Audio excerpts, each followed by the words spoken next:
people, how you doing? Everybody is here.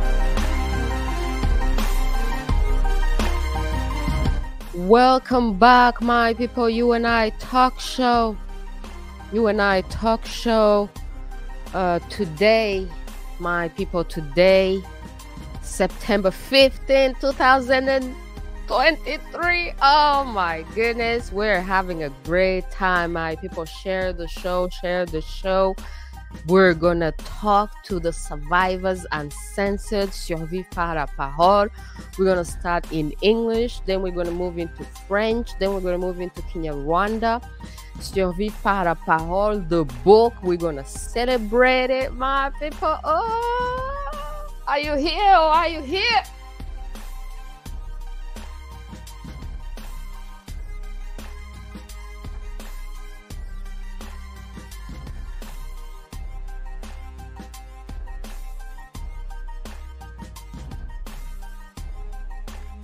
Are you here or are you here, my people? We are starting the show. My people, welcome back to You and I Talk Show. Outside, Louis Uwachu in the building. Thank you so much, everybody. Thank you so much for being here. How you doing, my people? How you doing? Thank you so much for being here, my people. Welcome back to You and I Talk Show. Your favorite host, my people, outside, Louis Uwachu in the building. Today is the day, my people. We're going to talk about Survivors Uncensored by UWARIRAYE, the team, the authors, my people. We appreciate them telling their own stories, my people.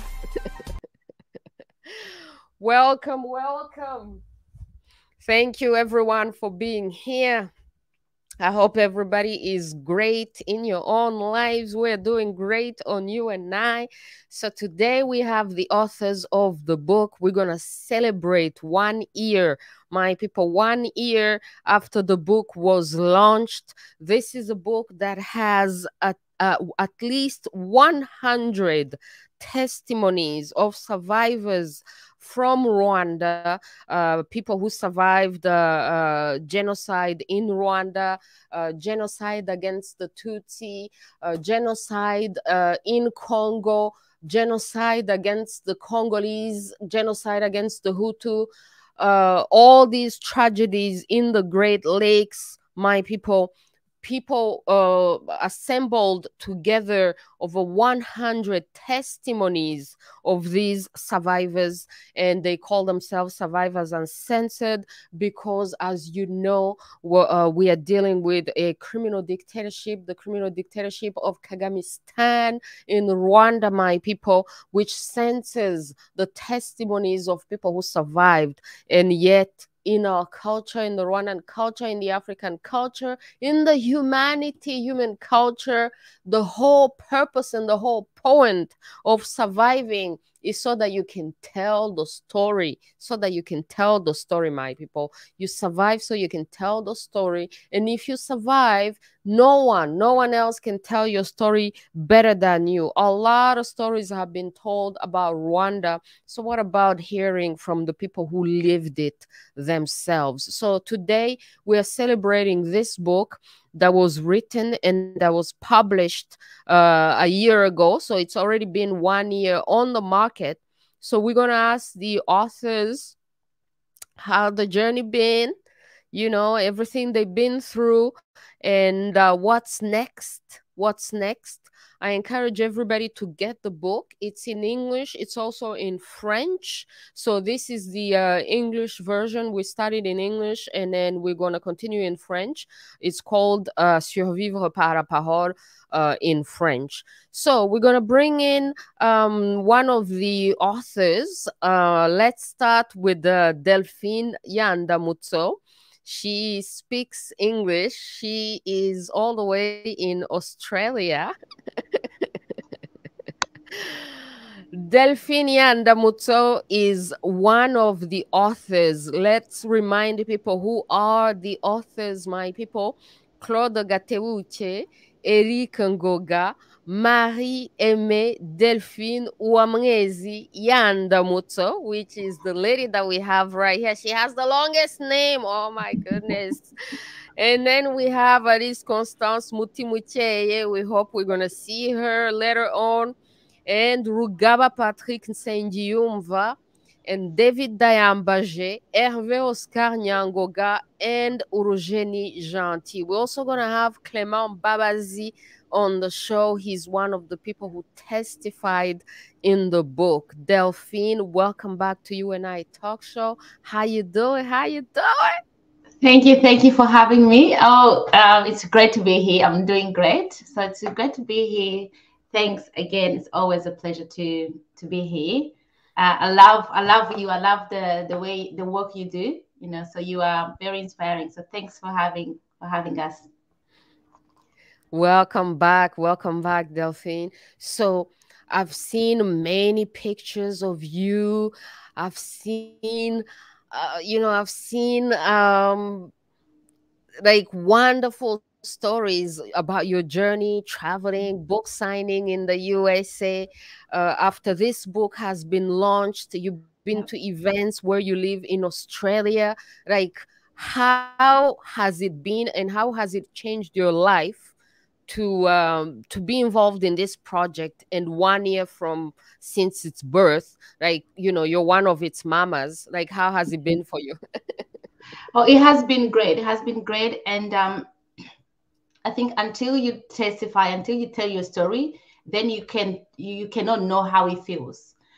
So it's, I mean, since the time we've started publicly sharing our stories, like over 3 years ago, it was a relief in terms of, we used to have all this burden. Like, personally speaking, I used to have this, thinking, walking, and as if someone is like, people can see it or hear it, but they couldn't.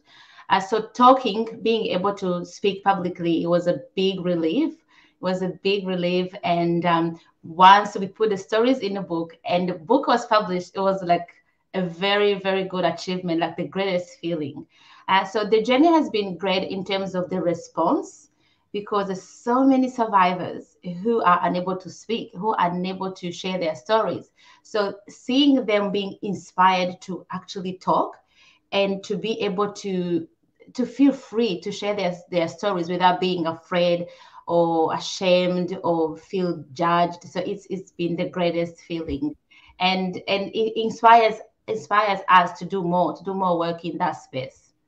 Yeah. Wow, congratulations, congratulations. Oh Mhm. my goodness. Let's bring in Mr. Get Buke, Claude Gatebuche in the house. Let's hear what he has to say about this. Mr. Get Buke.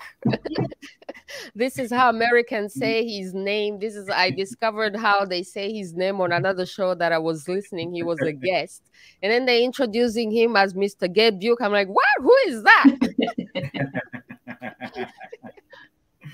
Oh man. Welcome back, survivors uncensored. You are the one of the loudest noisemakers out there. Make some noise in the history of noisemakers. Some noise.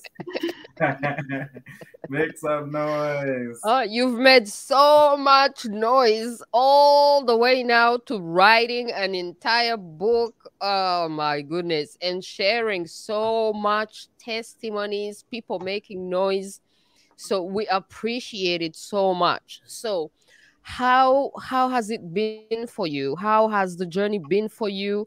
And like what is it that you are give us a little bit of a recap, a little bit of the recap of this 1 year madness crazy. I've seen you all over the place. Give us a small recap. So I don't know if you can actually hear me because I switched my microphone as you Yeah, were. yeah, yeah, we hear you perfect. Okay, that's good. So I think Make Noise has shown why it's important to actually make noise. Mr. Make Noise Ali Bongo, who really, went from dictator to activist and say, come on out and make noise. And the book has been making some noise.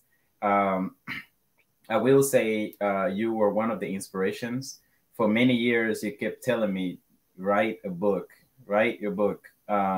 You know, and for me, it's been one of the best things out of this book has been actually sharing the book with others, with all these 105 others, or even more, because some of the stories that are told, actually, almost every story that's told represents multiple people, not just the one person telling the story, but also others. So that's what's been really the biggest and most important aspect of it is, you know, just having this shared experience and being with others who are also liberating themselves. As I 100% am driven by liberation, like people liberating themselves and helping other people liberate themselves. So the reception was as expected, from the Kagame stand, from the dictatorship in Rwanda, from its fans, and from its sympathizers. It was received negatively, but you know, as sometimes Kagame would say, we don't give a damn. I hope it's okay to say this. I know this is a TV show.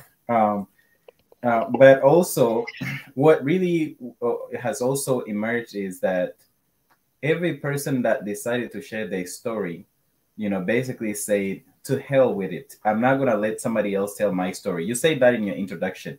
The best person to share the experience of what they lived is the person that actually lived the experience.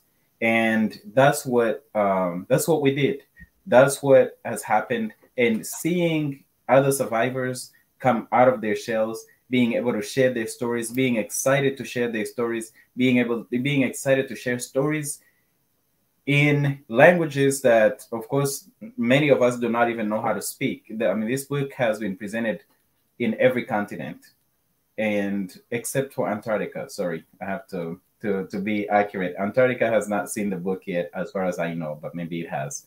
Um, Seeing the fact that it has also opened up the ability for people to start a conversation, to say things that they normally didn't know how to say, and how to start, and how to, you know, how to share, and they're able to share all of that. That's been the most important, and that's been the journey. And also seeing like all of the achievements so far out of the book, that's been the cherry on top of the cake. But the most important was really getting the stories out, and we're gonna continue to do that. We're gonna continue to push the stories. Absolutely, absolutely. So fascinating. You know, one of the most horrifying stories.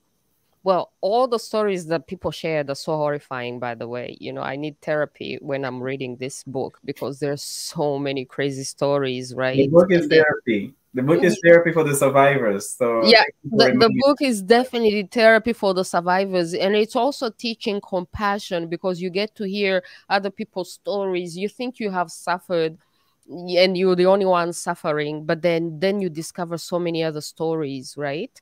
I'm gonna bring Delphine back in for this, see maybe if she also has something to say about it. But one of the most horrifying stories, speaking about women, because we had Onana last week, and he wrote the book about Holocausto Congo, and he talks about how much they abuse women, they rape women. And then here in the book, we actually have a testimony of a lady who went to help the RPF, who joined Kagame's army uh, movement to help them because she supported them and she was one of them. And then what she discovers is terrible because women who go to war, they get abused. They go there to help, to support the movement. They're the sisters of the soldiers who are fighting. And yet they get abused, they get sexually abused, they get used, they get harassed. And then she goes and she actually speaks to the leader. She speaks to Kagame about it, and then he says that he knows, but he allowed it to happen. It was so terrible for me. And then it kind of makes me think, okay, this is what Rwandan soldiers are doing to Rwandan women who support them, who join them to support them, if this is what they do and their leader allows it to happen knowingly, then of course they're going to go to Congo and rape women savagely, and their leader knows and allows it to happen because they have already done it to their own sisters, you know? Yeah. So I don't know what you think about this, Delphine. Honestly, it's I cannot even imagine. You know, I'm actually, I don't know. It's unbelievable. You know, for sometimes people think it's fiction, but it's actually real. Some people have suffered, have been abused, like seriously abused. I cannot imagine, but at the same time, it's not surprising. I mean, hearing what those so-called leaders have, you know, orchestrated or organized or ordered, it's not. It's sad. It's terrible. It's horrifying, but it's not surprising. Which is why we, you know, when we're talking about these stories, as sad as it is, as hard as it is for survivors to tell, but it's liberating for them to know that they've told someone and they've taken that power back. The power back in terms of people who have abused them, people who have done all these things to them. They wanted to.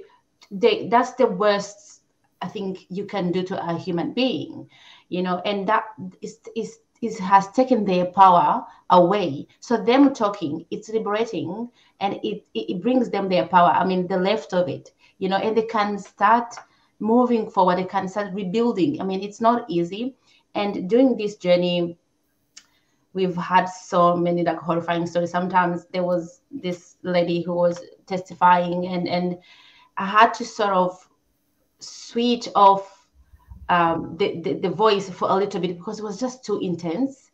So exactly, you were saying we need therapy after this, after hearing this, after journeying with survivors, and then you sort of come back a little bit, like you slowly listen, you slowly are compassionate about, you know, what they've been through, and it's amazing to be able to help them through the healing journey. Yes, it's not easy. I don't even know how to describe it, but it's horrible. Yeah. Absolutely. Thank you so much for the work you guys have done. You guys are the authors and the initiators and the creators of this movement. And I've what I've seen from you guys' work is how wonderful it is when you get together and then when you do these events, people come and they're so happy. They're just so happy to be there, and you can see real joy. You can see people who are just happy to be there, sharing, listening to you guys. Everybody is happy that, you know, people have dared speak up and tell their own stories. And I think it's motivating so many more people. Claude, so what's happening? Are you getting more ladies because of this? You know, let me see. Let me tell a story. So I once it's been years. So I was in an argument with a person that I was in a relationship with, and then she go. So she started, like she was basically saying, "Oh, you're not. Maybe you need to get somebody else, or you need to get another person, right?" And I was like, "Well, I can even handle the one. So what do I need to get more?" So with the book, there's definitely a lot of the success of the book has been very helpful in getting more lady journalists covering the story. So let me put it that way. There are more ladies covering our stories, and that's a good thing. There are also more ladies who are, which I think is a wonderful thing. There are more ladies who are speaking out, because up until, if we look back 4 or 5 years ago, there were rarely and barely any women who were speaking, other than loud people like you, Louise. There were very few people speaking out. But when you look now, even you look at this story, you look at the book and everything. So yes, I'm getting more ladies to talk to me and to talk to others and to share their stories. And I'm happy about that because I'm also getting to share their stories and to really learn to be even more compassionate, because I do think like the story you just told, I think some of the worst, the most horrible crimes are the things that happen to women, and of course also to children. But it just seems like when it comes to women, it gets even worse. And getting more ladies to come out, getting more ladies to share their journey, getting more ladies to shine, to getting more ladies to free themselves, to liberate themselves, and just sharing a platform for me is a really it's been a blessing. It's been also liberating for me, in terms of just seeing other people liberated, helping and being a part of the journey, and them also helping me be liberated, because the more of us that do it. So this is the back and forth thing. It's not just I'm not here helping others, they're also helping. It's all together. We're doing this together. And I'm reaping the benefits of having so many people come out and speak, because it's also therapy for me to see people do that, to hear people's stories, to hear stories that I can relate to hear stories that other people relate to, and also to know that what they're saying, there's so many other people who would love to do this, but they are in a place, in mostly the ones who are in Rwanda, and in countries that are near Rwanda, that if they share these stories publicly, they could get in trouble. So for me, more ladies, definitely, the more the merrier. Happy to get more ladies telling their stories and sharing their stories and liberating themselves and liberating the rest of us. Absolutely, absolutely. So, Delphine, what's coming up next? What do you wish to see moving forward? What are the plans? Well, I can't even ask you if you got more guys because of the book. Maybe you should ask. Maybe she should tell us. She's not gonna say because she's married. There's a lot of work coming, and I mean, there's ongoing work in terms of, talking about the book, promoting the book, but most importantly, more. I would like to see more of survivors coming out, speaking, breaking that silence, being liberated. As I said when we started, until you speak, until you free yourself from that burden, from that story, then you don't. I mean, sometimes you can feel the urge to do so, but once you do it, it's the best feeling. It's amazing. So I would like to see more survivors speak out. I'd like to see more people like you guys providing platform, encouraging people to write, to talk, to share their stories without being ashamed. There's a history that we've been through. We cannot change it. We can accept it and can move on. So I would like to see more people coming out, more people healing, because as we know, talking and getting that out and sharing your story the way you've lived it, it's healing. It's part of a healing journey. And when we heal, we perform better in every sense of the word.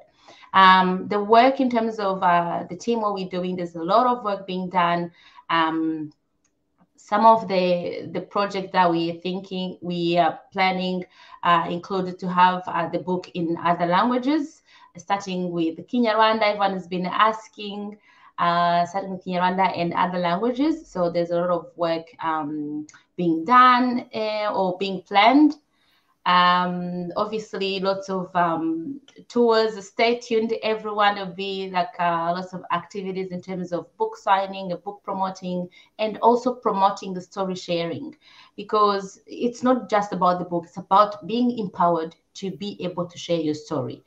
Yeah, I can maybe get Claude to add more, but there's a lot of more work that's being done, and stay tuned. Yes. Absolutely. Thank you so much. Claude, what's next? And especially, what do you need from the audience? How best can people support you?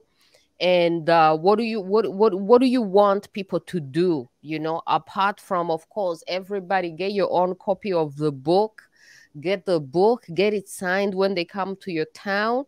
If you can't read, or if you don't want to read, or if you've read it already and liked it, if you liked it, you can give it as a gift, you know, give it as a gift, especially give it as a gift to people who are important, so that the voice, the noise gets heard by people who are important, decision makers, you know.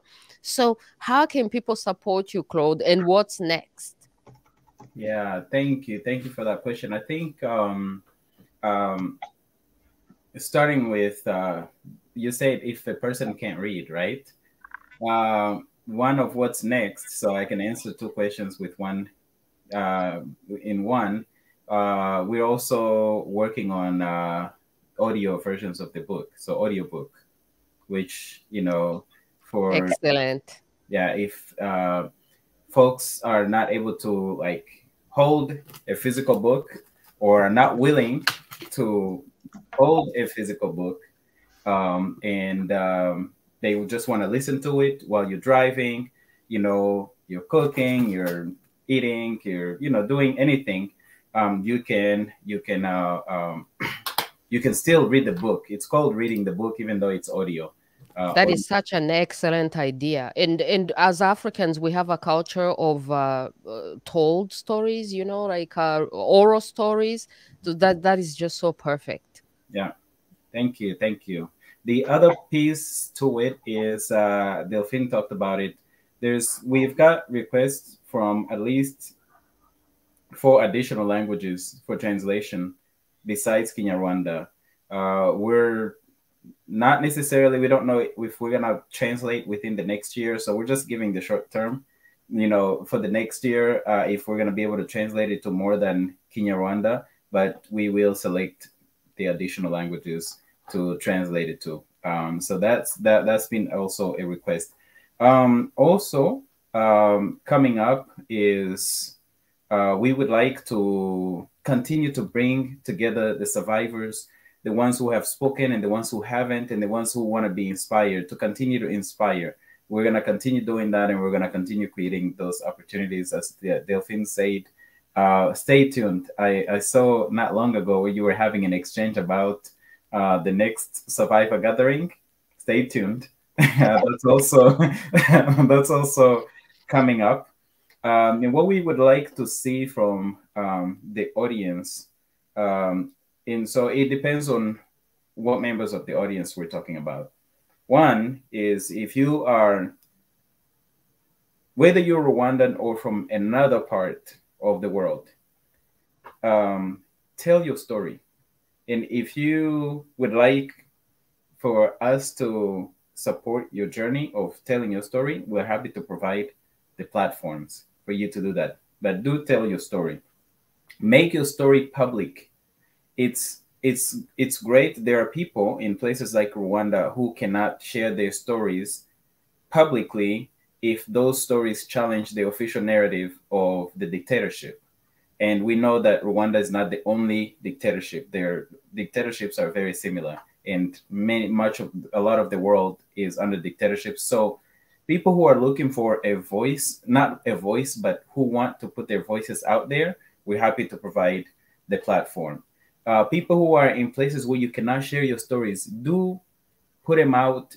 At least, you know, give them to people who are trusted. I know it is hard to find trustworthy people, but do plan to have your story out, because when you die with your story untold, you're pretty much now adding to the number of casualties and the number of people that have died, whose voices were taken away, forcibly taken away. So do tell your story. And this is for anybody that's going through anything, but especially people who are going through genocides, people who are going through mass atrocities, people who are going through any level of, you know, challenges.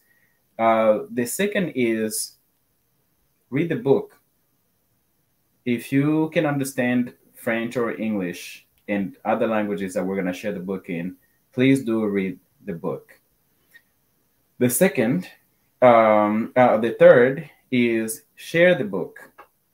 If you have a platform provide a platform. As I'm repeating what Delphine just said, and let me just take this opportunity to thank you so much, Luis Alsares, for hosting us, for giving us a platform, for sharing this book with so many people, so much of your audience, and hopefully, one of these gatherings is gonna be, where where you are, Vancouver, Canada. Yes. Yo, I had a deal to bring you guys to the studio, and then people disappointed me. Don't worry, we're not giving up on that. But It's just, I'm looking into. I was gonna have a deal, actually, an agreement with the studio, but now the agreement didn't go through. And now what I want to do is actually rent the studio and organize an event specifically for that, because we can also do that. I don't have to sign a contract with with the TV studio, right? We could just rent a venue and organize an event and have people come out. We can definitely get it done, my people. yeah. I support you. I started this journey by writing myself. I wrote my first book, which was my own therapy, just to get it over with, have my own therapy. Writing is therapeutical. And then as I found the benefits of how good it is to have that therapy of writing, the second book that I wrote, The Writivist, War is Right, is about motivating other people to write. This is the book you want to write. You want to tell your story. I'm like, yo, don't even ask me questions. Go and read The Writivist, War is Right, because give people motivation, give people tools, tell people how to write, and then tell them my journey into writing. So it was my journey into writing that actually sealed my journey into the media, because then after that, I realized that after you write the book, you need to promote it. You need to promote it. And it's so hard to promote a book. And many TV stations and radio stations, they don't want to hear from you, especially if you're not a superstar. They don't want to hear from you, right? So I was like, yo, who's going to get my people on television? I better do this job, because once you write, we need to promote these books, right? So we need a platform as well. So hence the journey of continuing on top of writing to create a platform as well, so we could amplify the noise, right?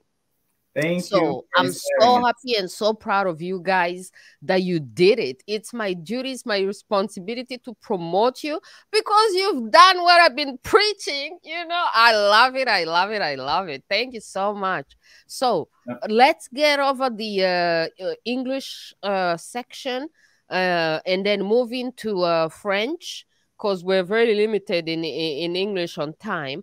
If anybody has like 30 seconds, goodbyes, please say them. And then we're going to move into French and keep loving and promoting this book, because I'm so proud of you guys. It's great work. It deserves all the praise and all the promotions and all the sales. We need to make it a hit, y'all. Thank you so much, Luis, for this time. We're so proud of the work you're doing as well. You are so inspiring and encouraging for us to keep actually journeying. And I'm inviting more people to join, the work. So thank you. Thank you. Thank you. I think I'm gonna use my 30 seconds to tell a joke. I was gonna get up and show how your book War is Right inspired me, but then I remembered that we are on video, So anyway, but I want to also thank you for the platform. Want to thank the educators, there's like more than 20 universities and more than 30 high schools where the book is now being used as a teaching material. And we would love for others to invite a speaker, invite the survivors, have the survivors share their stories, and please provide your platforms to them. Thank you, Luis, for doing that. Thank you, You and I Talk Show. And definitely looking forward to that day in Vancouver, a gathering with the survivors. Absolutely, my people. All right, my people. Thank you so much for being here. We're going to continue the show in French. Get the book, my people. Survivors Uncensored for those who speak English, et Survivre par la parole for those who speak French. All right, my people. Let's move into French.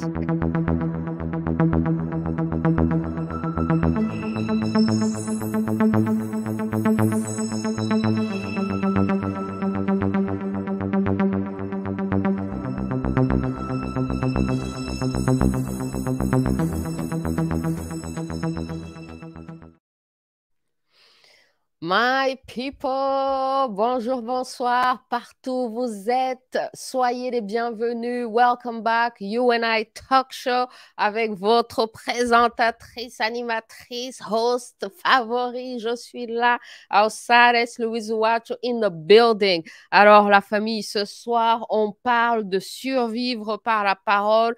J'ai la version anglaise, mais vous pouvez aussi avoir la version française. Le livre s'appelle Survivre par la parole, la famille. Il y a ceux qui survivent par les armes.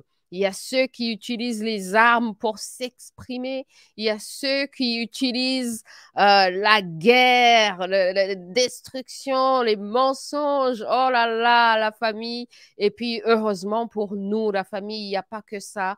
Nous avons aussi des gens qui ont décidé de survivre par la parole et il n'y a pas plus puissant que la parole. La parole, c'est l'arme des forts, l'arme des intelligents. La parole, c'est le divin. Au commencement, il y avait quoi, la famille? Au commencement, il y avait quoi? Alors, la famille, je remercie énormément ces auteurs qui ont écrit et qui survivent par la parole en faisant seulement des témoignages, en ne faisant du mal à personne et en laissant la vérité à l'humanité. Alors, rappelons les noms des gens qui ont écrit ce livre, à savoir Claude Gatewoutier, Eric Ngoga, qui est là que nous allons amener dans le show aussi tout à l'heure. Je pense qu'il va parler en Kinyarwanda ou en français. On lui demandera. C'est un Américain. Je ne sais pas s'il parle français. Donc, on va lui demander. Oui, nous avons aussi Marie-Aimée Delphine Ouamriezi Yandamutso qui va revenir en Kinyarwanda. Nous avons Alice Constance Mutimutieye qui est aussi auteur de ce livre. Rugaba Patrick Nsengiumva, David Dayambaje, Hervé Oscar Nyangoga et Urugeni Gentil, la belle, la jolie Urugeni Gentil que vous aviez vue la dernière fois. Alors la famille, ce livre-là, c'est un livre historique, c'est un livre qui laisse des traces, des témoignages des gens qui ont vécu et qui ont survécu la tragédie rwandaise, que ce soit le génocide contre les Tutsis du Rwanda de 1994, que ce soit le génocide sans nom, le génocide contre les Hutus ou le génocide contre les Congolais, que ce soit tous les massacres, les guerres des Grands Lacs, nous avons des gens qui ont témoigné. C'est impératif, c'est important que les gens témoignent parce que dans quelques années, aujourd'hui nous sommes vivants, nous pensons que nous serons jeunes et éternels et que nous serons toujours là, mais le temps passe et le temps passe rapidement et demain, d'ici quelques années, il n'y aura aucun survivant. Aucune personne qui a vécu la tragédie rwandaise ne sera vivant. Donc, il est impératif que ceux qui ont vécu ça puissent témoigner pour que personne ne vienne jamais raconter votre histoire à votre place parce que vous avez vu qu'ils ont falsifié l'histoire alors qu'on est toujours vivant.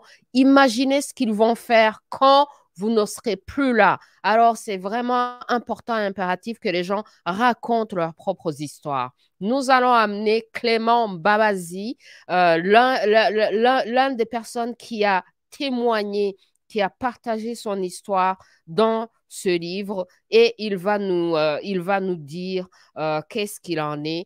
Il va nous parler de qu'est-ce que ça a changé dans sa vie. Merci la famille d'être là. Clément Babazi. Pardon, je pense que j'étais sur mute. Salut Louise et bonjour à tout le monde. Merci d'être là. Ah, Clément, félicitations. J'ai vu les photos, j'ai vu les vidéos, je vous ai vu à Bruxelles dans les événements. Des gens sont venus vous supporter. Qu'est-ce que ça a commencé pour toi depuis 1 an que le livre est sorti? Tu as partagé ton histoire, tu as raconté comment tu as survécu et tout. Comment c'est pour toi? Qu'est-ce que ça a changé pour toi dans ta vie et comment est-ce que ça a été reçu dans ton entourage? Comment tu te sens? Merci. Merci Louise, merci en tout cas encore une fois de nous avoir invités, que ce soit pour mes collègues à la première partie en anglais, celle-ci en français et l'autre qui va suivre en autre langue maternelle. Ça, c'est la première des choses. La deuxième des choses, je pense que je vais souligner un peu, tu me connais, je suis un peu dérangeur, donc quand je rentre, tout à l'heure, tu as dit, il ne faut de mal à personne, mais voilà, je suis en désaccord avec ça. On fait du mal à beaucoup de gens qui ne veulent pas que la vérité soit connue, surtout notamment au système du FPR. Et justement, c'est pour ça qu'on a décidé de faire du mal à mon collègue Claude. Il dit toujours, c'est les mettre à genoux pour que, Ah, au oui, moins, oui, oui. Non, vous avez le droit de faire du mal au diable. Les gens qui font le exactement. diable, ça, là, vraiment, c'est même votre devoir de faire du mal au diable. Absolument, absolument. Je pense que pour tout citoyen, pour tout Rwandais, peu importe où il est, peu importe qui il a le devoir de raconter son histoire personnelle et de le raconter dignement. Donc, voilà, je voulais souligner ça.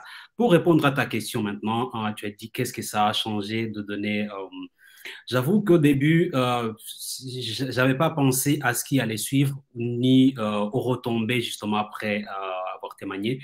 Mais maintenant, je réalise que non seulement ça libère personnellement. Donc, je pense que psychologiquement, c'est vraiment un bien fou de pouvoir parler, voilà, parler de soi, parler des siens et surtout se rappeler, parce que mine de rien, ça fait beaucoup d'années beaucoup d'entre nous, on était que des gosses et s'asseoir et se remémorer tout ça pour mettre, parce que là, c'est vraiment quelques pages. On a pris juste un petit résumé ici et là, en grande ligne, mais quand on pense pas en résumé. Donc, on pense toute l'histoire, on revit l'histoire. Donc, c'est douloureux, mais c'est nécessaire. Je pense que c'est une guérison qui s'opère quand on donne son témoignage et les bienfaits qu'on en tire sont vraiment nombreux. Donc ça, c'est la première des choses. Comment ça a été accueilli? Ça, c'est une... je cherche comment le dire en français parce qu'en Kinyarwanda, c'est... Il y a des gens qui vous ont traité de fou, c'est ça? On vous a traité de fou. Exactement, de fou, de menteur, de négationniste. Et c'est ça, je pense que toutes les accusations, j'aurais pu accepter parce que quand les gens ne te connaissent pas, ils disent que tu es un menteur. Ouais, limite ça va, tu peux.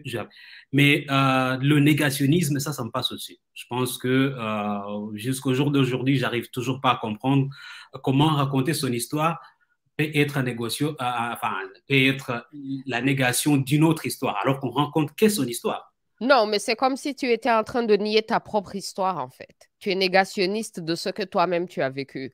Exactement. Donc ça, Tu nies ta voilà. propre histoire, alors que tu la racontes, mais tu la nies. Exactement. Donc oui, il y a eu de ça aussi. Et puis, je pense qu'on devait s'y attendre, hein. Le système du FPR, c'était vraiment je pense que c'est limite un combat à main nue, quoi. Donc, ils ont vraiment sorti les grands moyens pour combattre l'histoire. Ils ont fait la même chose. Je me rappelle, il n'y a pas si longtemps, avec Corneille sur ta chaîne, ils ont fait la même chose qu'il a raconté son histoire. Donc, s'ils peuvent faire ça à une superstar, à un grand musicien comme Corneille, connu mondialement, imagine ce qu'ils peuvent faire à monsieur, madame, tout le monde. Comme moi et les autres qui ont partagé leurs histoires. Donc voilà, c'était un peu ça en gros. Et puis il y a eu pas mal de soutien. Donc ça aussi, je pense, ça doit être souligné. Il y a eu pas mal de gens qui ont vraiment apprécié. Jusqu'au jour d'aujourd'hui, ça fait pratiquement un an que le livre est sorti. Jusqu'au jour d'aujourd'hui, je reçois ici et là un message, oui, comment tu as fait ou comment vous avez fait, c'est très brave de faire. Je pense que je peux comprendre que parce que ça demande tout un cheminement, qu'il y a une certaine partie des Rwandais qui n'en sont pas encore là.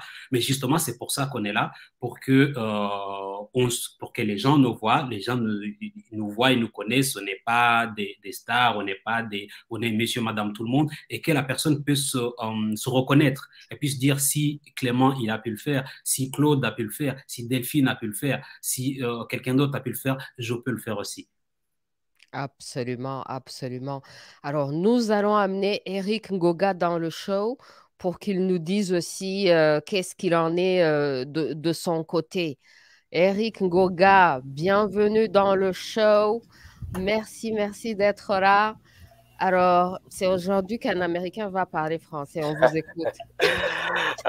Bonjour, bonsoir, Louise. Salut Clément.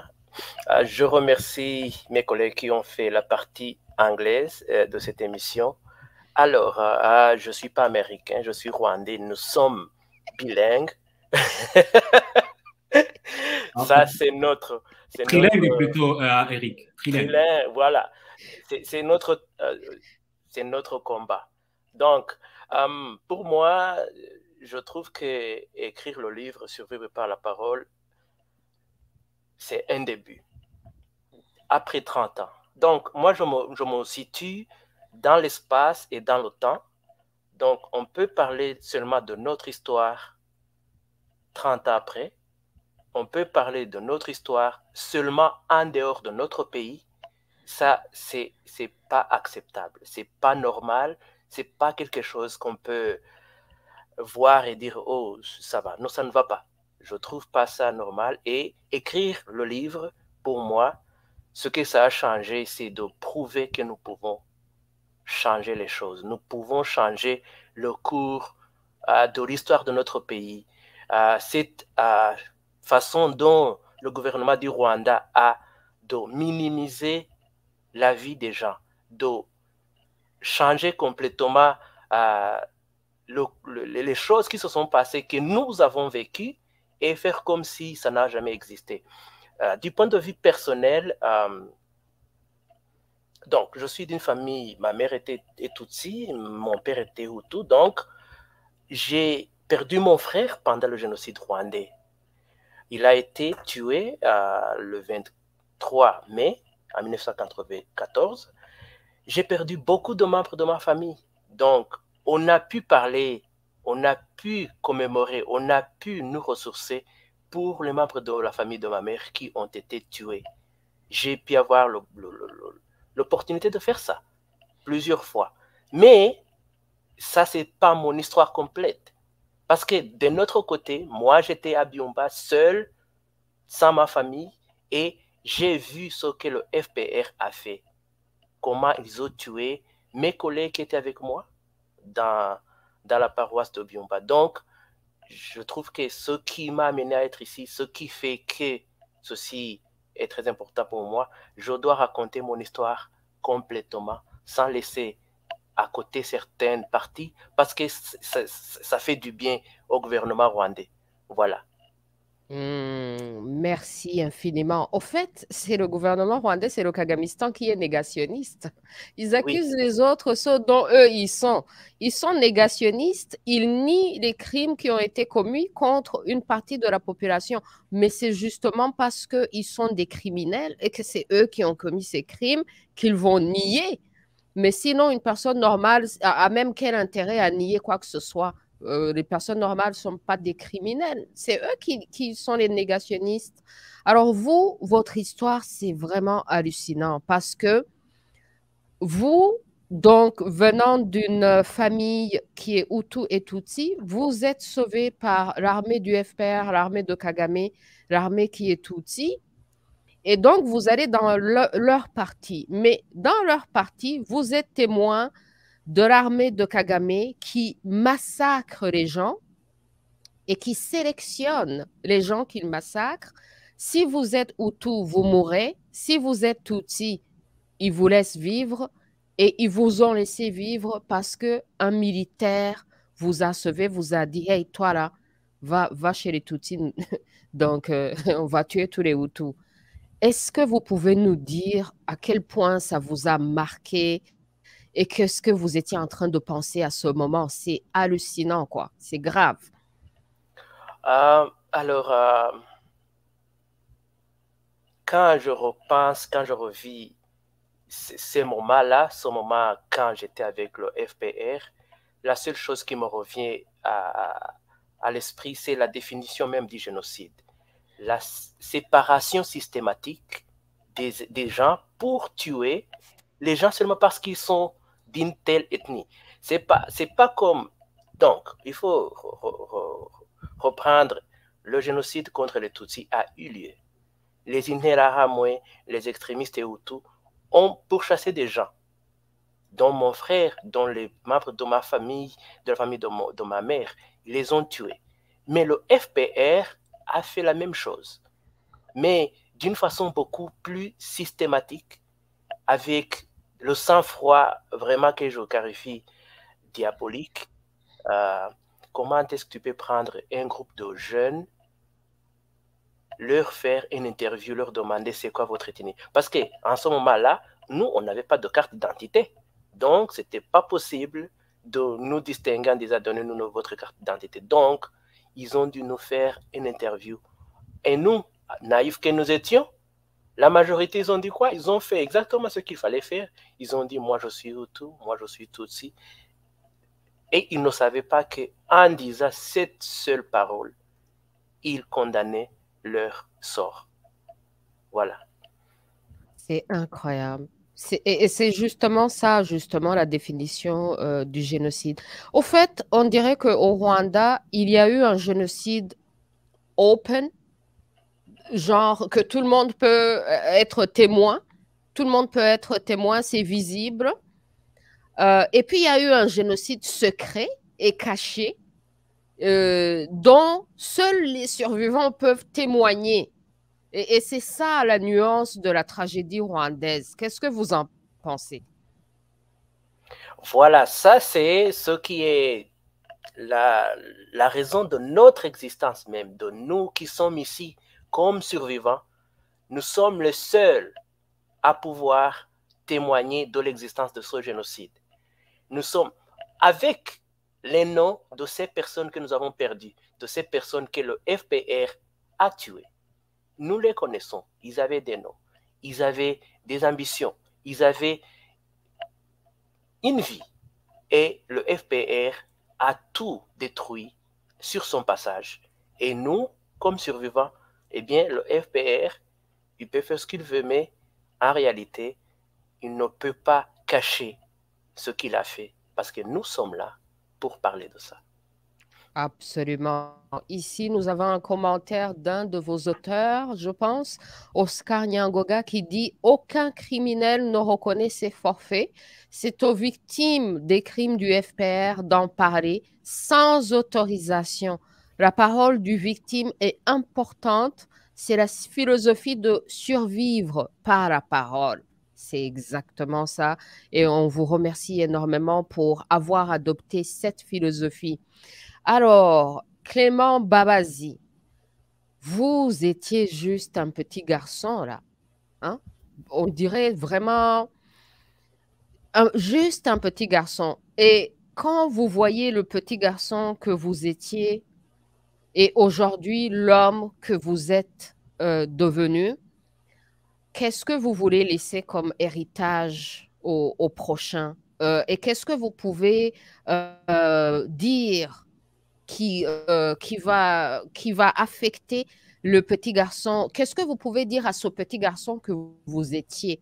Hein? Si vous avez l'opportunité en homme aujourd'hui de parler à ce petit garçon-là que vous étiez porté par son père sur les épaules et qui ne sait pas vraiment ce qui se passe, qu'est-ce que vous pouvez dire à ce petit garçon aujourd'hui et qu'est-ce que vous pouvez dire aussi à votre papa qui n'est pas avec nous, mais qui vous a sauvé la vie, qui vous a porté. Et c'est vraiment grâce à Imana et lui que vous êtes là aujourd'hui. Merci, Louise. Tu m'entends? Oui. Ah ouais, d'accord. Donc, merci pour cette question. J'en profite aussi tout d'abord pour dire bonjour à mon frère Eric, qui est arrivé juste après moi. Donc, qu'est-ce que je peux dire? C'est une excellente question. J'avoue que je n'y ai pas encore réfléchi, mais si je devais lui dire quelque chose, ça serait, je paraphraserais le FPR. Je dirais ce qu'ils disent, never again, plus jamais.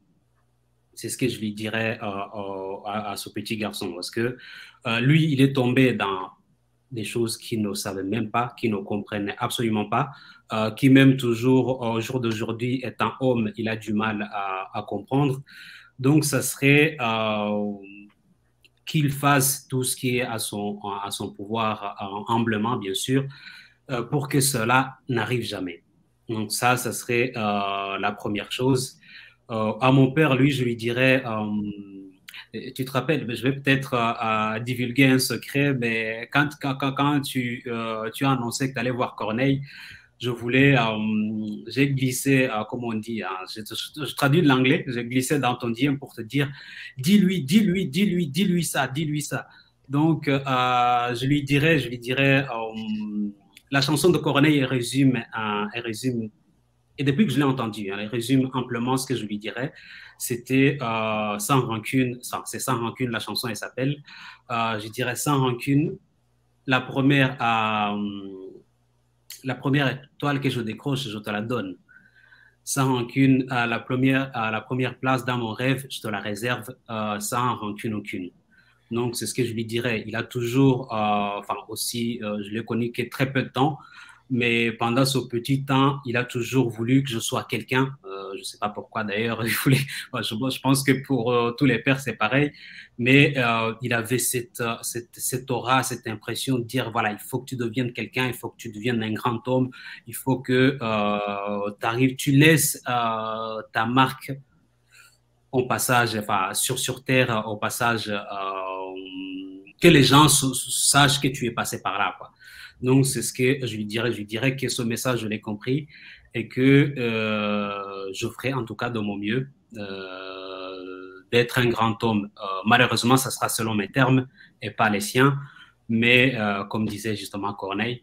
Donc, mais je lui dirais que voilà, j'ai compris et que voilà, je ferai de mon mieux. Je ferai de mon mieux pour laisser une marque.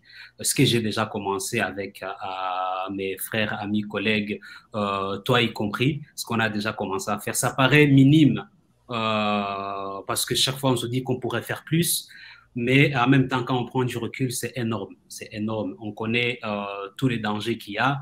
On travaille bénévolement. Parfois, c'est même les Rwandais qui nous attaquent beaucoup plus que les autres, mais voilà, on a décidé de se lancer, on a décidé de se battre pour que non seulement, comme je disais tout à l'heure, le plus jamais, ce soit vraiment plus jamais.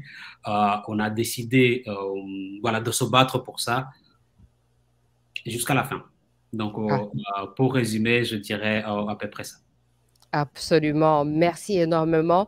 On va amener la belle Constance Mutimoutiaye pour qu'elle nous en parle aussi, pour qu'elle clôture la partie français avant qu'on passe en Kinyarwanda.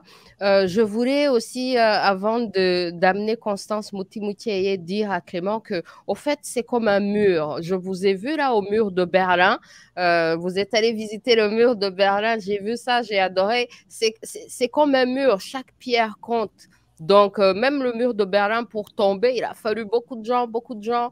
Donc, ça, là, c'est comme vous poussez de ce côté, une autre personne pousse de ce côté, le mur finira par tomber. Mais chaque individu, ce que vous pouvez faire, la moindre pierre que vous pouvez faire basculer, ça compte, c'est énorme. Donc, merci énormément pour ça. Alors, j'amène la belle Constance Mutimoutiaye. Bonsoir, bonsoir. Bonsoir. Bonsoir. Merci d'être là. Comment Merci. ça va? Comment ça va? Je veux vous voir. Comment ça va? Oh, ça fait une éternité qu'on ne vous a pas vu. C'est vrai, c'est vrai. Félicitations. Le livre est sorti et moi, j'ai disparu. Voilà. J'ai laissé la place au livre pour qu'il puisse parler de lui-même. Je te remercie pour tout ce que tu fais. Je te remercie de nous avoir invités. La partie en anglais, j'ai tout suivi. La partie en français, et j'aime le travail que tu fais. Tu as commencé et nous, on a suivi. Tu es une des gens qui ont inspiré les gens à sortir, à briser le silence.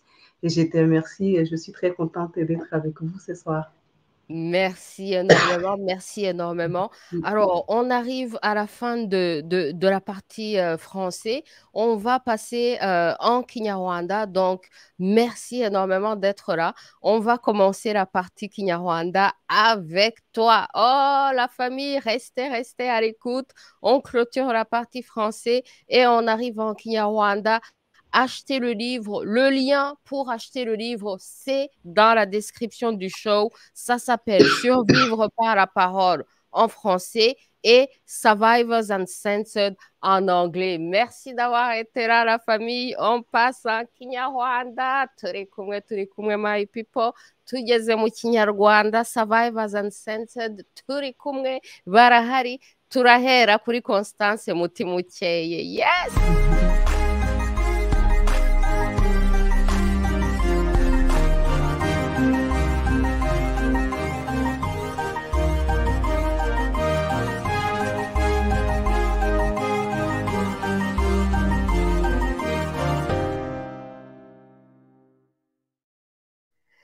Oh la la, my people murakaza neza. Umva ko mutavuga ngo iki Constance Mutimukeye yari yarabuze. Turamubonye aragarutse. Natangira tubwira aho yari igitiye.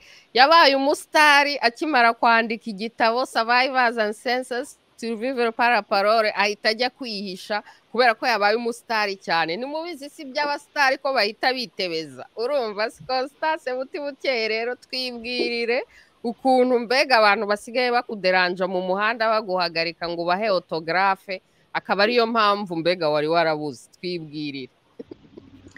Oya ntabwo ari ntabwo nigeka ko ntabwo atagira n'abazagira ngo bizamo ngo umuntu abe umusitari, keretse ahubwo niba ari ukwemera gukubitwa amabuye, guterwa amabuye.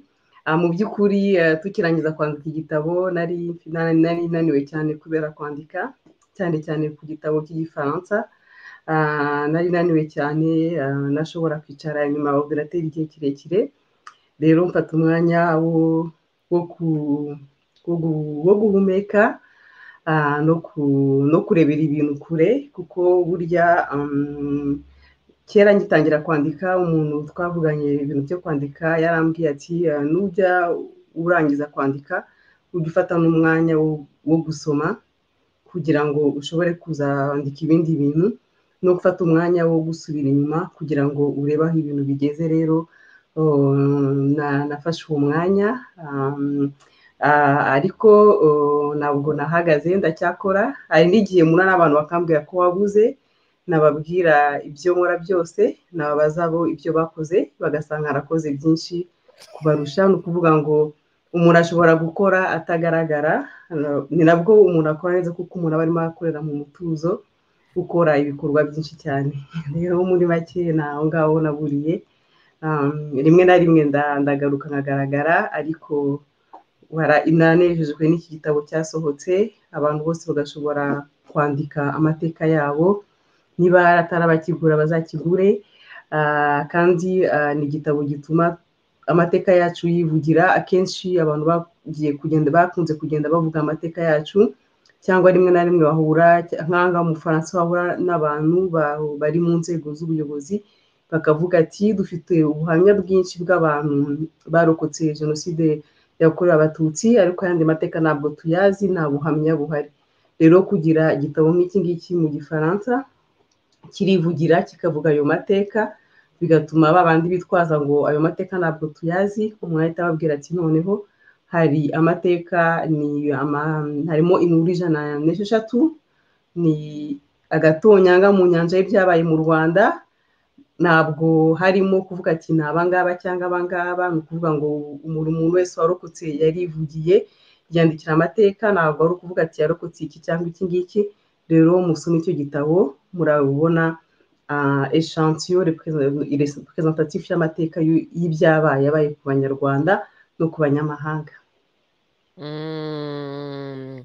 Warakoze cyane kabisa. Amfete ibikorwa byawe nibyo bizajya byivugira, ntabwo ari abantu bose bakunda kugaragara. Icyangombwa nyine ni uko ibyo ukora ubyishimiye kandi bifitiye akamaro abantu benshi cyane.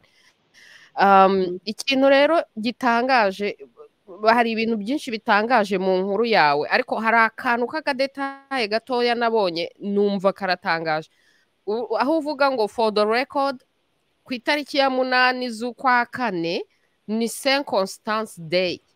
Ku itariki ya 8 z'ukwa kane donc wari umunsi w'umutagatifu wawe, hanyuma muri genocide icyo gihe wabyumvishe gute? Kuko umunsi w'umutagatifu wawe muri gupfa, byakugendekeye gute? Ntabwo mu by'ukuri uwo munsi nge ntabwo uwo munsi narabyutse ndeba ati ni umunsi w'umutagatifu wanjye, ntabwo nari mbizi. Ariko ni nyuma yaho twigeze twarangije kurokoka, ni ukuvuga ibyo bintu twibasira bakadusanga aho twari turi n'imbunda, nyuma bakaza gutwika inzu. Mu by'ukuri ngewe ibyo nibuka aho badusanga, uwo musirikare adusanga aho twari turi mu cyumba afite n'imbunda. Ikintu nibuka nasabye Imana ati ntabwo nshaka gupfa, kuko mama yaratubwiye ati, yaraduseje yaratubwira ati bana banjye turaza guhurira mu ijuru. Noneho rero ngewe nzi ko navuze ati Imana yanjye ntabwo nshaka gupfa uyu munsi. Rero ntabwo ibyo bintu twari tubizi, noneho nyuma yaho ariko nanone muri 1994 nibwo twabimenye, noneho twese twumva yuko ari uwo mutagatifu yadufashije kurokora ubuzima bwacu bikiri mu kwa kane mu 1994. Mu by'ukuri ntabwo icyo gihe navuze ati wow, nihoya, ntabwo nari mbizi, nari mfite umutima wo kubitekereza. Akandi kantu kantangaje muri histoire watanze mu buhamya bwawe, ni ukuntu ibintu by'amashyari abantu babagiriraga amashyari, noneho mu ntambara abantu bakabasahura, noneho banaje no kubica, noneho ngo mukajya kubona ukabona ngo abantu bambaye imyenda yanyu babasahuye. Ibyo ni ibiki koko?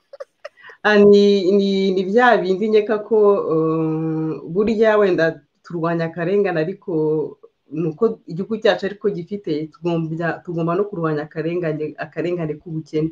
Ni kwa kundi mwaba mutuye ahantu mufite uburyo muhagaze, ariko abantu bamwe mu bantu muturanye nta kintu bafite, noneho bakirwa babona mwirirwa mwidegembya, mwambaye neza, mwambaye ibiki, noneho hakazamo ako kantu.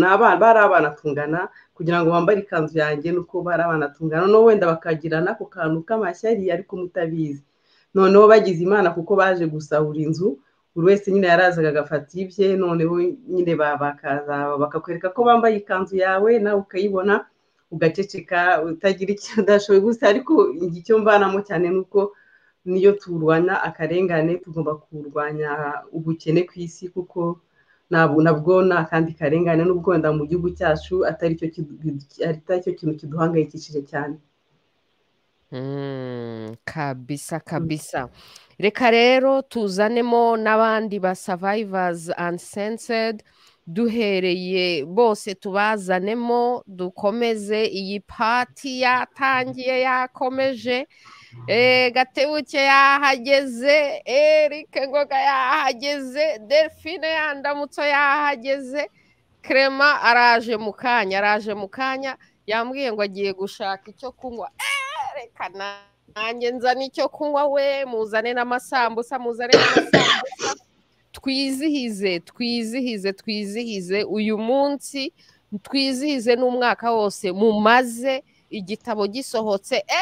Clement, cheers. Ati ngo ngwiki. Dusangire sante. Nizimeneke muri za ordinateri hano.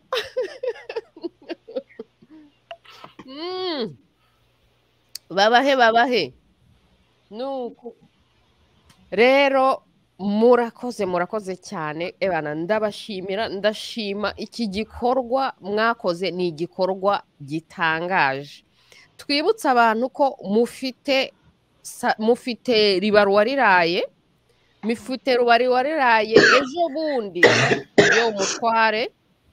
ejo bundi kuri studio Umutware, ku itariki ya 30 z'ukwa 9 my people ku itariki ya 30 z'ukwa cyenda bazakora ikiganiro kuri studio Umutware Ribara Uwariraye y'uyu mwaka, muzabe muhari my people.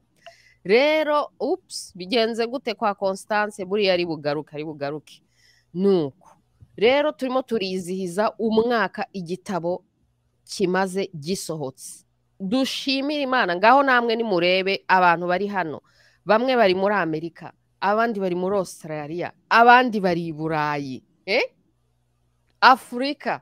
Iyo collaboration ndabashimira ubu bumwe mwagize. Ubu bumwe rero nibwo bumwe supporting, apana ba bantu bapfa kuzana ubumwe fictifu ngo abantu ngo bishyize hamwe ngo ibiki n'ibiki, nta objectif nta kingo bishyize hamwe gusa, cyangwa ngo twishyire hamwe for what, why, project ni iyi. Ndashimira ubu bumwe mwakoze mugakuramo ikintu kigaragara kizima. Reka rero twumve Claude Gatebuke icyo abivugaho. Kare nahoze numva hari show wampaye link, podcast y'Abanyamerika barimo bavuga nyine bakora show kuri iki gitabo. Nihe impact ubona mu bantu byagize, cyane cyane muri Amerika, cyane cyane mu bantu baba academics, babi receiving gute, barabivugaho iki? Tubwire muri makeya, urakoze. Mbere yo gutangira, Constance yavuze ngo nta bantu bahurira mu muhanda bakamusinyisha, ariko reka mbereke ngewe Constance twigeze guhurira mu muhanda, menya bitari kugaragara neza. Twarahuye mu muhanda ndamusinyisha. So Constance kandi ndagushimira n'abandi bose abagenzi banjye turi kumwe hano, Clement Mbabazi, Eric Ngoga, Delphine Nyandamutso n'abadahari. Batuyi bari hehe? Nabo nibahaguruke baze, n'abarugaba nibaze. Nibinjire gusa ndashimira kuko karakazi kenshi. Noneho rero warumbajije impact byagize. Kiriya kiganiro, iriya platform byaciyeho ni yitwa NPR, National Public Radio, niyo radio yumvwa cyane muri Amerika. Niyo mbese iyo bayishyizeho ikiganiro cyumvwa na miliyoni z'abantu. Sinibuka imibare ariko menya ari nko muri za miliyoni 30. Noneho iriya histoire rero kugira ngo bayigereho, byatangiye barimo kuvuga amahistoire y'abantu b'impunzi cyangwa se abimukira babirabura muri Amerika. Noneho baza gusanga mu gace ko mu majyepfo yo muri Amerika, muri South East specifically, hano hagiye haba ubucakara cyane. Ni naho haje abantu benshi, haza abirabura benshi basanga abandi birabura, n'ubundi ni naho hari n'abirabura benshi. Noneho muri state ya Tennessee hakaba ari naho hari benshi cyane muri aka karere. Noneho rero ubwo bahitamo abantu nyine bashobora kuvuga amahistoire avuga ku bantu b'abayimmigrant. Noneho ubwo bageze kuri histoire yanjye baza kubihindura, noneho bihinduka histoire ya Survivors Uncensored kuko nagiye mbakiriye n'igitabo. Noneho ubwo rero impact byagize hano muri Amerika, icyo navuga no mu bindi bihugu byarahabaye, ariko mvuze ibyo muri Amerika gusa nuko hari amashuri menshi yaba amasegonderi cyangwa za universite amaze gufata iki gitabo bakagikoresha nk'imfashanyigisho. Hari ahantu henshi muri communauté, mu biriziya cyangwa mu masengero, mu bantu bahujwe bafite amakonferanse n'iki, badutumira tugapresenta igitabo. Mu byanshimishije cyane, twakoze launch muri Washington DC. Icyo gihe cyanshimishije cyane nuko twari kumwe n'abandi ba survivor ndetse n'abanditsi Eric Ngoga na Delphine Nyandamutso. Twayikoreye ahantu hitwa, naramubonye yari yatsapye cyane, naga parenthèse uze kubimubaza. Ni Institute for Policy Studies, ni ntuza, ni think tank ifite impact ikomeye cyane ku isi. Noneho icyo gihe mu bantu ba presence, uko nibuka numva twese twarabirabura, ariko baturuka mu bice byose by'isi. Hari abirabura, umwirabura wo muri Australia, wavuze, avuga umwirabura abari muri Amerika, abo muri South America, bari ahantu hose. Turimo kuvuga ku gitabo, turi kuvuga kuri impact yacyo na impact gifite ku bantu nabo, kandi bahava bafite ubwo yari urabona ubu ngubu tugeze mu bihe dukora ibiganiro cyangwa se duhura, bamwe tugahurira aho ngaho turi, abandi bakaba bari kubireba online, bari gukurikira online. Yari audience nanone nayo ivanze, irimo abantu benshi. Icyavuyemo nuko hari n'abandi n'ubu ngubu icyumweru gitaha dufite izindi presentation nazo zaturutse muri ibyo ngibyo no mu bindi bihe bizaza. Donc havuyemo impact ikomeye cyane. N'aya ma platform rero yandi uko bigenda bigera muri media, bitangiye kugera muri mainstream. Iyi ngiyi NPR ni as mainstream as it gets. Donc ni mainstream nka ntuza nk'uko bavuga za CNN cyangwa se ni mainstream kandi iri independent. Yes. So muri make reka ne kwiharira ijambo, ariko icyo navuga nuko impact byagize muri Amerika. Kimwe numva muri kiriya kiganiro baranabivuga, kuko bari abapresenta ikiganiro n'abirabura bari kuvuga, noneho history yanjye harimo ibyo bintu byo kurokoka mu Rwanda ariko no kuza muri Amerika nkahurira na racisme n'iki. Noneho barimo kuvuga nyine ukuntu n'abirabura bo muri Amerika nabo ubwabo bashobora kwiyumva muri ayo mateka kubera ibintu byagiye bibabaho, amateka kakayi babayemo atari ya kera, yavubaha n'ibintu bikiba n'ubu ngubu. Noneho n'ukuntu hari abantu bashaka kubacecekesha, nk'uko iyo history yanjye byaba muri iyo racisme yo muri Amerika bashatse kunshecekesha, uretse ko byananiranye. No muri ntuza mu Rwanda nabyo biravugwa muri ya podcast, ukuntu nyine leta y'u Rwanda igenda ikurikirana abantu bavuga ama history yabo, bayavuga mu buryo inkotanyi zitemera. Icyo narangirizaho ni iki ngiki. Iyindi impact byagize nuko inkotanyi zongeye umurego wo kutwita abahakanyi, aba deniers, no kutwita aba revisionist. Denial hari igihe twigeze gukora ntuza, nanone nayo ndimo gupresenta kuri genocide, ndi kuvuga genocide ya 1994 y'abatutsi bo mu Rwanda na genocide yakorewe abahutu niyo muri Congo n'iki. Noneho umuntu aravuga ngo arahaguruka, nyine umwe mu bantu yari umudipolomate, sinzi icyakora ubu ngubu w'inkotanyi, abaravuze ngo arimo kubeshya ngo ahakana genocide. Noneho abantu bo muri audience baravuga ngo uyu mwakiza wenda kwemera genocide nyinshi kurushaho, ahubwo ngo naho kumwakiza guhakana genocide ho uribeshya. Noneho ubwo ko nashaka kuvuga nyine kutwita aba revisioniste, genda byemera. Ngewe ndi umurevisioniste. Niba umuntu avuze ikintu akigoretse, amateka yanjye ukayavuga uyagoretse, ndayagorora, I'm going to revise it. Biraba revised. Kuba aba revisioniste ntabwo ari ikibazo. Ibintu byo kureviza amateka yakozwe nabi, yanditswe nabi, tugomba kubikora tukayagorora, gukosora. Yego. Kamagarikira aho ngaho kuri iyo impact. Rero turi muri revision y'amateka yanditswe nabi, yavuzwe nabi, cyangwa yavuzwe atuzuye, turimo kuyuzuza. Cyangwa se guhishura ibyahishwe, kuko hari ibizwi, hari n'ibyahishwe kandi babihishe babishaka. Mwebwe rero muri guhishura ibyahishwe no gukosora ibyabeshywe.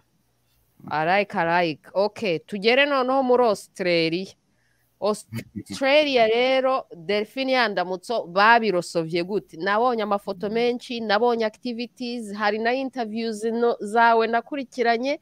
Bimeze gute byo muri Australia, babirosovye gute? Twibwirire. Muri Australia nabo nonye kugushimira, kamaze shimire n'abaje nyuma yuko tukavuze, Clement, Eric na Constance, merci beaucoup. Muri Australia rero turi kure, ariko ntago turi benshi, ntago hano abanyarwanda benshi, ariko barahari quand même. Rero kubyakira babyakiriye n'amaboko arambuye cyane. Haracyari urugendo rwinshi rwo gukora, kuko hano niyo twikoreye igikorwa cyo kwibuka bose, iyo twikoreye igikorwa cyo ibinyamakuru byose biba byasaze ngo twagiye ngo kwibukira ngo muri Parlement, ngo sinzi uko byagenze. Ni urugamba. Akenshi hari igihe bituma bamwe bavuga ati donc bakaba nk'abacitse intege, bagasubira muri ya shell. Ariko noneho birashimishije kubona abantu benshi bavamo bakavuga ati you know what, ibi byararangiye, kwirukanka, kwihisha, guceceka byararangiye, tugomba kwisubiza ijambo ryacu. Rero igitabo kuvuga ubuhamya byakiriwe neza cyane na community z'abanyarwanda n'izabo muri Grand Lac, kuko dufite hano abantu bo mu biriya bihugu by'ibiyaga bigari, hari amakominote menshi azi amateka yacu, cyane cyane nk'abo muri Congo, abo mu Burundi, harimo abenshi bazi ukuri kw'amateka yacu. Rero bishimiye ko hari abantu batangiye kuyavuga ku mugaragaro. Byanongereye ba bandi bashaka kuducecekesha, byawongereye, simbizi, byabahaye hari amasasu menshi kugira ngo baze kudutera, ariko basanga natwe twarabaye bullet proof, basanga turi ready. Kuko hariho igihe ngo hajya bavuga mu Kinyarwanda ngo yirukana ngo kera ngo kabimara ubwoba, baratwirukankanye, baratuhungese, bigeze aho noneho ngo hari umupapa ukunda kuvuga ngo la peur doit changer de camp, ubwoba bwarahindutse. Ntabwo tukirukanka, dusigaye duhagara tukavuga tuti oya, ukuri kwanjye, amateka yanjye nabayemo ndayazi, ntabwo ugomba kumbwira uko nyavuga, ntabwo ugomba kumbwira uko kiramo imiyaga hariya na hariya, oya, amateka yanjye ngomba kuvuga uko nayabaye. Rero ni ibintu bishimishije cyane, ni ibintu hano nko muri Australia byatangije akandi kazi kenshi, ariko biduha na courage zo kugira ngo ako kazi nyine gakomeze gakorwe. Abantu bandi benshi ba joining, batwegera, badusanga, badufashe. Ikintu numva hari cy'ingenzi cyane kuri njyewe ni uko guha imbaraga community, gufata za mbaraga z'amateka yacu. Amateka yacu arashaririye, amateka yacu arakomeye kuyavuga, ariko tugomba kuyavuga kugira ngo dukire. Ndumva byatangije iyindi step, rundi rugendo rundi rumpa icyizere cyinshi cy'ejo hazaza kuri twebwe no ku bana bacu, kuko hari nk'abana bacu batabyiga, nta hantu babyiga wenda mu mateka yabo, nta hantu babyiga bari batangira kubyiga, donc bituma bamenya amateka y'aho twavuye, ababyeyi babo bavuye hehe. Ugasanga abana ntabwo bafite ipfunwe ryo kwitwa abanyarwanda, nka kumwe abanyarwanda batubona bakavuga bagahita babona uri umwicanyi cyangwa uri nk'igikoko hari, ariko bivanaho iryo pfunwe, bigatuma iyo power, dufata ubwo bushobozi bwacu mu maboko yacu. Ndabikunze cyane ibyo bintu uvuze. Rero ni nka hahandi muri filime ya Matrix, niyo bahoraga bamwirukansa bari mwirukansa, hari ahantu yageze arahagarara arababwira ati ngaho noneho muzane. Icyo gihe yari yaramaze kwiga gukwepa amasasu gutyo, urumva se? Naho rero iki gitabo ni igitabo mbega gifasha, nk'uko nabwiraga Onana ngo igitabo cye gifasha abakora bombardement intellectuel kugira amasasu yo kubombarda. Ibi nayo ni ukublenda, ni nka za jire par balle, kandi bikaba nanone instrument nyine yo gufasha abantu muri self defense, intellectual self defense, urumva se? Kuko abantu babaye abused so much for so long, it's only fair ko bageraho bakidefanda, kandi nabo bakavuga uko babibona, uko babyumva. Murakoze cyane rero kuba mugeze nyine muri kubabwira muti ngaho noneho nimuzane tubakubite birangire, urumva se? Bring it on. Nuko Clement Mbabazi rero, Eric yagarutse, thank you so much kugaruka. Clement Mbabazi, twibwirire mu Bubiligi byifashe gute? Turabizi ko mu Bubiligi ari nko mu Rwanda, ari nk'i Kigali.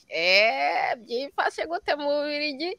Nabonye igitabo Denise Mikanya ari umwe mu bantu batanze ubuhamya, ari mu bantu bari muri book signing, yambaye neza cyane, narabikunze ukuntu bari bambaye we na Urujeni. Oh my goodness, byari hatari, byari danje. Igitabo yanakigejeje no mu ba politicians bo mu Bubiligi. Twibwirire wowe mu Bubiligi byifashe gute? Mwakiriwe mute? Mumeze mute? Iki gitabo kigeze hehe? Make some noise. Ni bande bari disturbed? Ni bande bari kuguhobera bagushimira urakoze cyane? Merci. Ni bande bagusengereye bagushima? Abataragusengereye bo ntago dushaka kubamenya. Ndagushimira Luis ku kibazo bashije ariko kandi none ntangiye mbabaye ko wavuze ko abandi bose bari bambaye neza ariko njye ntabwo babivuze nuko nambaye ikoboyi nuko utari wambaye ikanzu Clement ubusanzwe wambara ikanzu nibwo uzavuga ko nambaye neza iyo wambara ikanzu uri spectaculaire nka Urujeni na Denise Bikanye nari kukuvuga kabisa nzabwira Delphine ntize nzafata indege njye muri Australia nabonye agira udukanzu twiza nanjye amwe kamwe nzajya nsaba asha mwese mwari mwambaye neza donc byari nk'ubukwe wowe na wowe wari garçon d'honneur wa Claude yari yarongoye yicaranye n'umugeni wowe uri garçon d'honneur mu garçon d'honneur nawe wambaye neza byari ubukwe nakwambiye aho ngaho ngo ndabyemeye noneho iyo compliment ndayifashe naho rero seriousement rero ngo umubirigi bimeze bite nk'uko wari bivuze mu Bubiligi ndibaza ko aricyo gihugu uretse u Rwanda kirimo abanyarwanda benshi kurya n'Ububiligi donc ubwami bw'Ububiligi plutôt ari butoya hano rero niho tugonganira bya vrai nibyo watangiye na Claude muvuga ngo kubyahishuwe yandamutse arakomeza avuga ngo kwirukankana kandi koko nibyo ndibaza ko hari n'umugani ubivuga gutyo mu Kinyarwanda wirukankana umuntu bikagera ukamumara ubwoba nanjye ndemera ko la peur doit changer de camp donc kuva rero kino gitabo cyasohoka uretse ko inzira yari yaratangiye kuko RIBARA ntabwo yatangiranye n'igitabo yari yaratangiye na mbere kugira ngo justement iyo status quo tuyirwane nayo kugira ngo ayo mateka FPR yazanye systeme tuyarwanye tuyarevise nk'uko na Claude yabivuze byari byaratangiye mbere noneho rero ubwoba bwahinduye ubwo ni mu gushaka ngo bwahinduye camp mu Kinyarwanda bwahinduye uruhande exactement merci bwahinduye uruhande kuko nubwo turi abanyarwanda benshi agahugu ari gatoya ariko ikibazo cyari cyarabaye nuko abantu benshi kubera nyine izo trauma bagize yaba mu Rwanda 94 yaba muri za Kongo aho bahungiraga cyangwa mu bindi bihugu bya Afurika kugera hano abantu bari batarashira impumu bari bakiri muri ubwo bwoba abenshi kubera nyine nkuko nabivuze igihugu kirimo abanyarwanda benshi donc nabo bakozi ba FPR barahari kugirirwa nabi ni ibintu byashoboka cyane n'ibindi byose donc ibyo biri mu byateraga abantu ubwoba bwo kutagira icyo bavuga bwo kudahagarara ku mateka yabo no kuba tout simplement bakwita umunegationniste ko ni ikintu umuntu ashobora kukwita gutya ejo mu gitondo ukazajya ujya guhaha cyangwa ujyanye umwana ku ishuri ugenda wikandagira ibyo rero kuva igitabo cyasohoka welcome back Constance turakomeje kuva igitabo cyasohoka twateye indi ntambwe yo kurwanya ibinyoma bya FPR indi ntambwe yo kwiyubaka mu banyarwanda benshi icyo ngewe nabonye personnellement wenda nshobora gutangaho témoignage nuko byabaye nk'urugero abantu benshi ubu ngubu barimo baradukontakta barimo baratwegera bavuga ati se noneho twabafasha iki natwe twagira gute wenda twebwe ntabwo dushaka kugaragara wenda nk'uko mugaragara icyo mukeneye n'iki twabafasha n'iki donc birimo gutinyura abantu but ntabwo ari uko umuntu aguheza amateka munsi y'ameza nuko nawe yivugira nuko nawe agaragara ariko twemera ko hari inzira binyuramo donc ntarondogoye icyo nabonye nuko ni intambwe nkuko wageze kubivuga mu kanya uvuga ngo wambonye kuri mur de Berlin donc ni tafari turimo turakubita ku gikuta umwe akuramo iryo undi akuramo irye kandi turimo turagera vraiment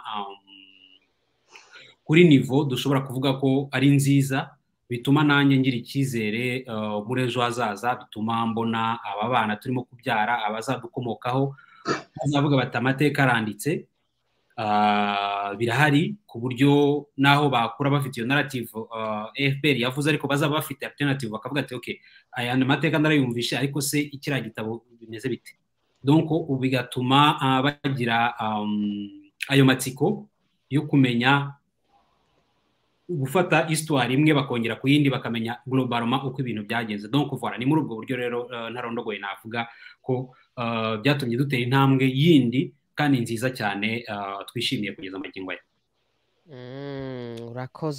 urakoze cyane reka rero twumve na Constance mutima ukeye mu Bufaransa uko abandi bafaransa babyakiriye. Abafaransa basigaye barigize kagamize, politike y'abafaransa isigaye isapotinga Kagamisitani. Abafaransa bashyizeho bazinete mushiki wabo kuyobora francophonie.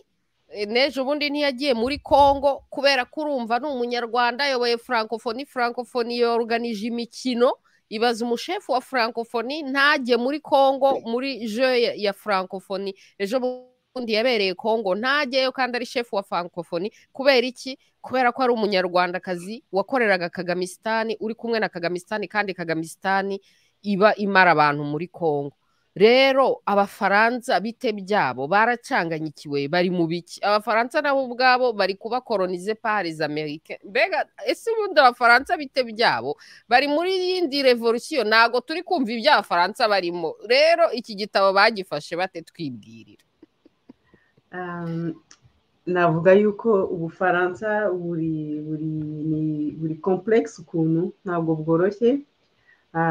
Navuga ko mu byerekeye n'igitabo no kwandika no kugira ngo igitabo kibe cyasohoka, n'urugero rufatise twafata ibitabo bya Judy Riveri na Basharonana bazwi, birakomeye kugira ngo babe bagira visibilité ikomeye nk'iyo bakwiye, kubera yuko mu Faransa ni hari icyo nakwita elite, ni ukuvuga ngo hari nyine abantu baba n'uturima tw'abantu. Muri iyo ngiyo icyo wenda twavuga ko abantu bari ku ruhande rwa FPR bashoboye gucengera izo miliye, navuga les milieux littéraires, barazicengera kuva kera na kare ku buryo barimo baganjemo. Biragoye rero gupersa mu Bufaransa gutya. Igitabo rero abagisomye bacyakiriye neza kuko bituma babona ayandi mateka y'igihugu cyacu.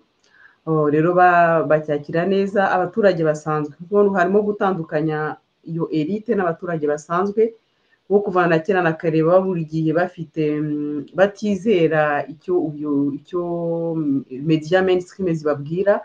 Donc abagisomye abakiziho bacyakira neza. Nk'uko nabivuze, hagomba gukomeza ko kampanye yo kugikwirakwiza haba mu nteko. Nabwira buri munyarwanda wese w'umufaransa ko yakigura akacyohereza umudepite we, ni amayero 30 kishyizemo nayo kucyohereza. Urumva ko buri muntu wese agiye abikora gutyo, bituma ukuri kumenyekana. Ibyo byari ku gitabo. Hakaba harabayeho na evenema zabaye imesi, noneho bagashobora bagenzi banjye bagashobora kumurika igitabo, noneho bakagira na contact. Tuvuga ko turi ibintu turimo turakurikirana y'izo contact n'ibishobora gukurikira muri contact zabereye imesi. Ibyo ngibyo ni igitabo. Hari n'abandi bantu ngiye ngomba kukigurira nkakibohereza bazagikorera ubuvugizi. Mu by'ukuri kugira mu Faransa uko gutangira naho kugenda ucecetse ucengera, nibyo ntabwo, kuko n'abandi ni gutyo batangiye. Natwe rero tugomba kwiga gukora nk'uko uko igihugu giteye niko natwe tugomba kwiga gukora.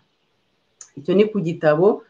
Noneho kuri francophonie na mushiki wabo, uyu munsi mu Faransa bavuze ko batazongera kunyuzaho abahanzi baturuka mu bihugu nka Niger, Mali, Burkina Faso. Ubundi mushiki wabo yakagombye guhita, mu gihe abahanzi baturuka mu Burusiya bo batigeze babafungira amaviza n'ibindi byose. Mushiki wabo francophonie yaba ari ikintu imariye abantu, mushiki wabo yakagombye kugenda byibuze akarwana izo ntambara. Rero ngewe kuri francophonie ni igikorwa cy'ubukoroni gikomeje. Sinzi n'abantu ngewe wongera na mushiki wabo atajyamo, nta nubwo nari kujya nyireba ibikorwa biberayo, ku buryo ntabwo ngenda nyitaho umwanya cyane. Ni igikorwa cy'ubukoroni bw'Ubufaransa muri Afurika gikomeje, cyangwa mu bindi bihugu. Mushiki wabo ni agapupe kibereye aho ngaho, mu gihe afite abajya akora aba mu nzu nziza, atuye ahantu heza cyane. Mu gihe afite ukumenya neza ku buzima bwe, ngende kumva bamerewe neza. Nkeka ko hari izindi ntambara yakarwanye kurusha iza politike y'u Rwanda. Na politike y'u Rwanda abantu bashaka kugira ngo kuko mushiki wabo ari hariya ahantu yaracegeye cyane. Ngewe amakuru mfite ntago ntabwo yashoboye gucengera nk'uko Ubufaransa na FPR barabuyoboye. Ni ukuvuga ngo nabo ibi babera haba ambasade kuba baza ngo bashobore gukora nk'ikintu gituma batangira guhungeta abanyarwanda biri organize n'ibiki byose. Ngewe amakuru mfite yarabananiye ku buryo no muri ambasade mu Bufaransa y'u Rwanda i Paris bakunze guhindura abakozi kubera yuko icyo kintu cyo kufedera ngo bashobore kuba bakora nk'ibyo bashobora gukora mu Bubiligi biragoye kubera Ubufaransa ukuntu bumeze, abantu baratatanye, buri muntu ahugira mu bye, abantu ntibabona umwanya. Nuko nibyo ngibyo none biteta Abafaransa bameze gute? Abafaransa nuko bameze. Abafaransa arabyuka akajya ku kazi agataha agakora. Aho ndavuga abaturage, ku buryo ngiye ntabwo byazanangaza habaye revolution mu Faransa kubera yuko iratutuma, kuko tumaze kugira ikintu nakwita elite kiri mu misi yabo, bagira ibintu bakora bitarefleta abaturage. Rero Abafaransa akenshi bakunda kwigaragambya, donc akenshi barigaragambya bagabashyiriramo imiyaga, bakigaragambya bakongera bagashyiramo iyindi miyaga. Ariko aho bigeze nkeka ko n'inzobere muri politiki n'inzobere muri sociologie biragoye ubu ngubu kumenya sosiyete y'Abafaransa uko imeze. Ikigaragara ni uko politiki yo hanze nko muri Afurika isa nkaho irimo irabananira. Sinzi niba nsubije neza, ni gutyo nabivuga mu magambo makeya. Kabisa usubije neza. Abana b'Abafaransa rwose bibereye muri entere zabo, ntabwo batwitayeho na gato. Mbega barimo barakurikira inyungu zabo, no gukorana na Kagamisitani ni inyungu zabo birebera. Ntabwo mbega ibya droit de l'homme, humanité, tusara ntabwo babyitayeho. Kandi nabo mbega bari muri crise politique, igihugu cyabo nacyo kirakennye. Elite zatwaye ubukire bwose. Reka wenda nsobanura ako kantu ko umuntu yansobanuriye, umuntu uri muri systeme y'Abafaransa, impamvu Macron yagiye gukorana na Kagame, ngo yumvaga yuko Kagame, kuko barabibonaga yuko barimo barata emprise, donc emprise ni ko akundu donc bafite gato yabo y'ibihugu bya Afurika bivuga Igifaransa. Noneho ngo Macron yibwira yuko najya gushaka Kagame azamwinjiza muri Afurika ivuga Icyongereza, noneho bakajyamo. Ariko umuntu abimbwira nanjye ntabwo nabyemeye, kuko byaba ari ubucucu ndengakamere bwo kutareba kure, kumva ko yari kunyura kuri Kagame akamwinjiza muri Afurika y'Icyongereza. Cyakora biwanye na politiki ya Macron, yatangiye ajya muri Nigeria, ajya muri Afurika y'Epfo, areba Kagame. No kuyaje ari umuntu uvuye wakoze, yabaye no muri Amerika, ufite donc navuga ko ushaka kuba americanize, ashaka kubizana mu Faransa. Sinzi ko rero bizamuhira, ariko yego nuko nguko bimeze. Ni ugukurikira, ndakeka ko natwe twese turakurikira tuba mu Faransa, ni ugukurikira kureba uko ibintu bizarangira. Ariko ntabwo le combat n'est pas gagné, ko nabivuga pour FPR le combat n'est pas gagné. Cyane cyane n'ibintu byo muri Kongo byatumye nshimira cyane Denis Mukwege n'abakongore, bituma abantu bahita no bafungura amaso bakumva, mbona ariyo twebwe nk'Abanyarwanda aryo dirishya twagenderamo, kuko nuza mediatique abakongore bavuga ubwicanyi bwa FPR, bidoratwe idirishya ryo kwinjiramo kugira ngo bize tuvuga en fait byatangiriye no mu Rwanda, ntabwo bagiye kubikora muri Kongo, bari batangiriye mu Rwanda. Niyo nabona ko ari opportunité ihari ku Banyarwanda barwanya FPR. Murakoze. Absolument. Donc nk'uko Onana muri iki gitabo cye cya Holocaust Congo yanavuze kuri Survivors Uncensored, ashima igitabo cyanyu. Donc tubikoreshe byombi, byaba ari iki gitabo cyanyu, byaba ari iki gitabo cya Onana, tubikoreshe byombi. Reka rero duhe Constance Mutimukeye akanya ko gusezera, kubera ko ngo mu Bufaransa burije cyane, ngo wagiye guhita yiryamira cyangwa se afite ikirandevu n'ikindi cyana atatubwiye. Anyways aravuze ngo arigendeye. Ngaho rero nadusezere hanyuma yigendere. Ibyo mu Bufaransa ni ugukurikira. Reka mbasezere ubona bagiye mushafu ikirandevu cya vendredi soir turabizi. Reka ibibera aho nuye ukatuvuge ko ari Paris, biguma i Paris, ntibijya bisohoka Paris. Ce qui se passe à Paris reste à Paris, ça sort pas de Paris. no ndabashimira cyane, ndagushimira cyane by'umwihariko yuko wadutumiye ukadutumira kugira ngo dushobore kuganira kuri iki gitabo nyuma y'umwaka. Ndagushimira cyane no ku bikorwa byawe ukora, ko nawe utajya ureberera abantu bari mu mafuti, ko uvugisha ukuri, kandi ukaba nk'uko natangiye mbivuga wavanye benshi, watumye benshi tuba mu mwobo dukurikira. Ndibuka ari akavido kahora kanyura uvuga urabwira umunyamakuru ku bintu byabaye mu Rwanda no muri Congo, usobanura ko ari mpuzaremyinere. Ntabwo nshobora kukibagirwa. Rero ndagushimira cyane, ndashimira bagenzi banjye, bo barabizi, n'abasangira rugendo barabizi ko ndabakunda cyane.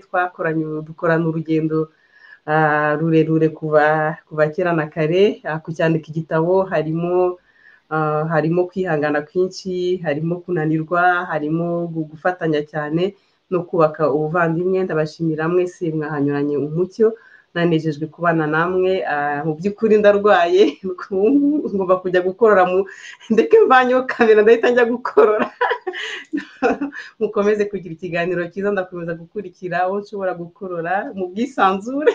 Murakoze cyane. Merci infiniment Constance mutima ukeye, urakoze, urwara ubukira, Imana iguha umugisha kandi ikomeze iguha imbaraga zo gukomeza kubaho, kubera ko uriho, ubuzima bwawe turabwishimiye, twishimiye ibyo ukora, ufasha benshi, kandi ndabizi ko hari n'ibindi utubikiye byinshi cyane. N'ibitabo bya Niyo Mugabo ngewe ndakwizeye ko uzabidusohorera one day. Ebana kabisa, courage, urwara ubukira kandi kira turakire twese. Imana ikomeze ibane nawe muri byose. Ijoro ryiza, turi kumwe. Amen. Umugisha tuwusangire. Murakoze cyane. All right, bisous. All right, rero Constance mutima ukeye akaba yigiriye mu kirandevu cye. Ubwo rero reka dusigare, nta wasi avuyemo, abasore bose ni ngewe na Delphine tubasigaranye. Nta kibazo. Nureba ukuntu yishe ibintu, twari 3 kuri 3 avuyemo. Ubwo rero nta wasi, turasigarana les hommes, les garçons, on est ensemble, c'est où même le problème. Ariko turamwishimiye cyane ko ebana imboneka rimwe yabonetse akaza gusapotinga abo abanditsi. Ebana ni icyerekana nyine ubu bumwe nshima cyane, umuntu kugeza aho umuntu yaba arwaye ariko akigomwa akavuga ati n'amezi yose amaze ataboneka n'akazi kose afite, akavuga ati ubwo ari ibintu by'ubumwe ndimo n'abasurvivors Uncensored ndahari. Ubu bumwe bwanyu nabushimye cyane, kuko akazi mwakoze ni ibintu nyine byasabaga ubumwe, bisaba ko buri wese ari invested kandi bikabyara umusaruro muzima. Ubu bumwe bwubatse ku gushaka ukuri, rero nibwo bumwe bubyara umusaruro. Eric Ngoga niwe twari gezeho, wowe muri Amerika, twibwirire muri entourage yawe uko abantu bakwakiriye, uko bakwakira, abo ugihaye uko babwira. Mbona uri umuntu wicecekeye cyane, buriya abanyamerika harimo abasomye story yawe bakavuga ngo it's like that, kumbe twibwirire rero uko abanyamerika bagenzi bawe no muri Amerika aho byakiriwe, uko byifashe. Muri Amerika kubera kubana hafi na Korode, ibyinshi yabivuze ku bijyanye n'uko iki gitabo kigenda gikoreshwa muri Amerika, cyane shout out kuri Korode, kubera ko akazi kenshi ko kukimenyekanisha no kuba kigera aho kigera ni akazi gakomeye Korode akora. Thank you very much, that is amazing, but still haracyari ibintu byinshi byo gukora. Naho ku giti cyanjye, abantu duhura hano muri aho ntuye haba abanyarwanda benshi, umuntu tugahura akavuga ati hey, akazi mukora ndagakunda. That is something, ni ikintu nkunda, guhura n'umuntu akarukonesa yuko hari icyo umuntu akora yumva kimufasha.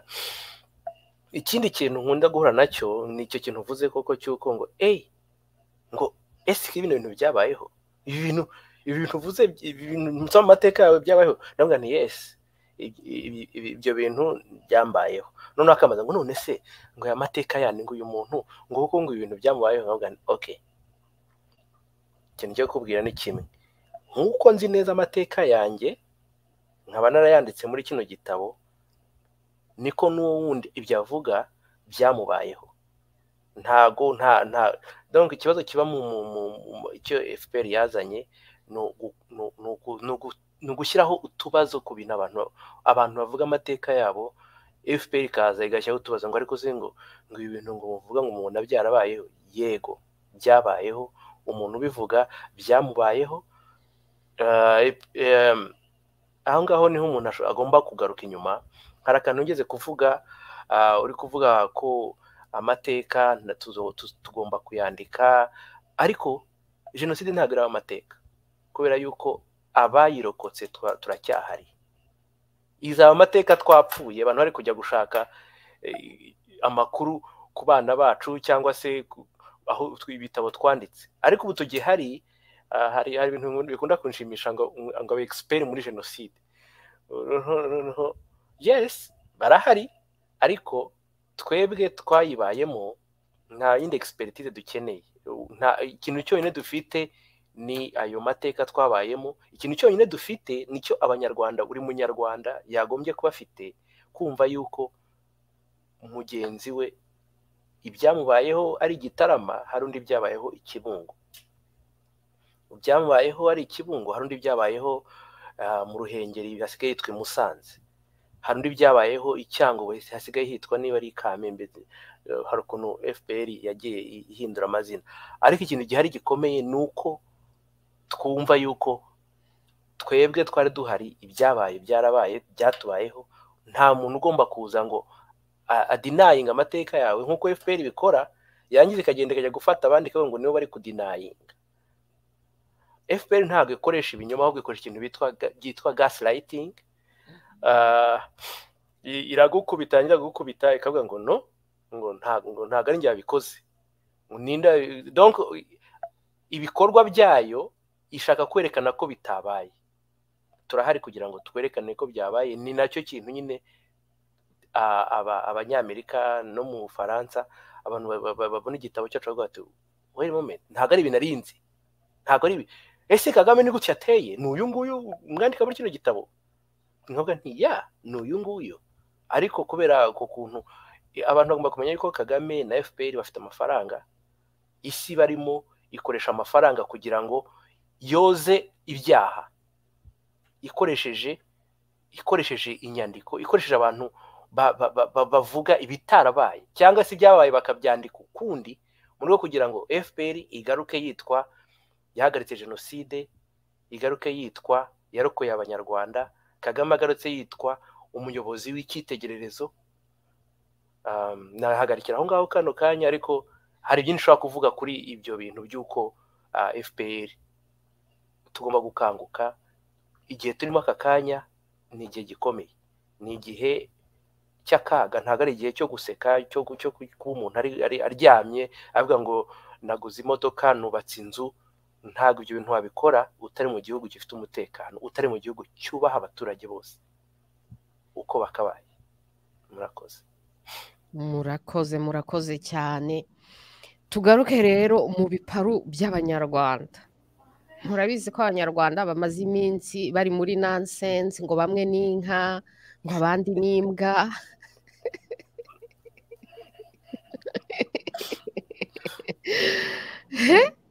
ngo abandi ni inyana z'imbwa. Abandi ni inyana z'imbwa, you know. Abanyarwanda bikundira ibintu nk'ibyo ngibyo. Hanyuma kandi bajya no mu bumwe, ntibajye mu bumwe buri productif nk'ubu ngubu, ubumwe bwubatse ku kuri, ubumwe bushaka ibintu byiza, bya bindi byo kuvuga ineza rusange. Ibi bintu biri mu neza rusange y'abanyarwanda, urumva se? Hajya no mu bumwe bukaba ari ubumwe do pakoti. Ibi bintu mwebwe muri iyi minsi muri kubyumva muti. Turahera kuri Gatebuke atubwire ibi bintu by'imbwa n'inka muri kubyumva muti. hanyuma kandi ikindi kintu gitangaje mu banyarwanda ni ukuntu iyo bagiye gutaburira imirambo, ejo bundi bataburiye imirambo, ni uko baravuga ngo ni imirambo y'abatutsi bataburuye. donke abanyarwanda ku bantu bariho, ku bantu bakiriho, bazi kumenya abahutu n'abatutsi. Umuntu abaye umuntu mwiza akavuga ukuri agaharanira ukuri ari nka Kizito, baturiye ahubwo bakamuha n'ubundi bwoko bati uriya ni umuhutu. Urumva se? Hanyuma ariko mu bapfuyeho ntibajya bibeshya na rimwe, bataburira imirambo bagahita bamenya ko ari abatutsi. Noneho umuntu akibaza ariko ahantu batazi kumenya ubwoko bw'abantu bazima ariko bagataburira imirambo bagahita bamenya ko ari abatutsi. Umuntu amenya ubwoko bw'umuntu ari uko yapfuye.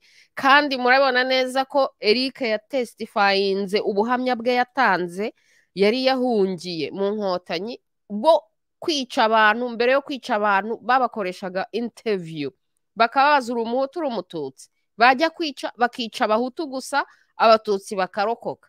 Ariko bataburira imirambo abo bantu bakaba bahindutse abatutsi. Urumva? Louise, witonde cyane icyo kintu cyo kuvuga ko amagufa bataburana ubwoko cyari kinkoze ejo bundi. Biramenye ugende gahoro.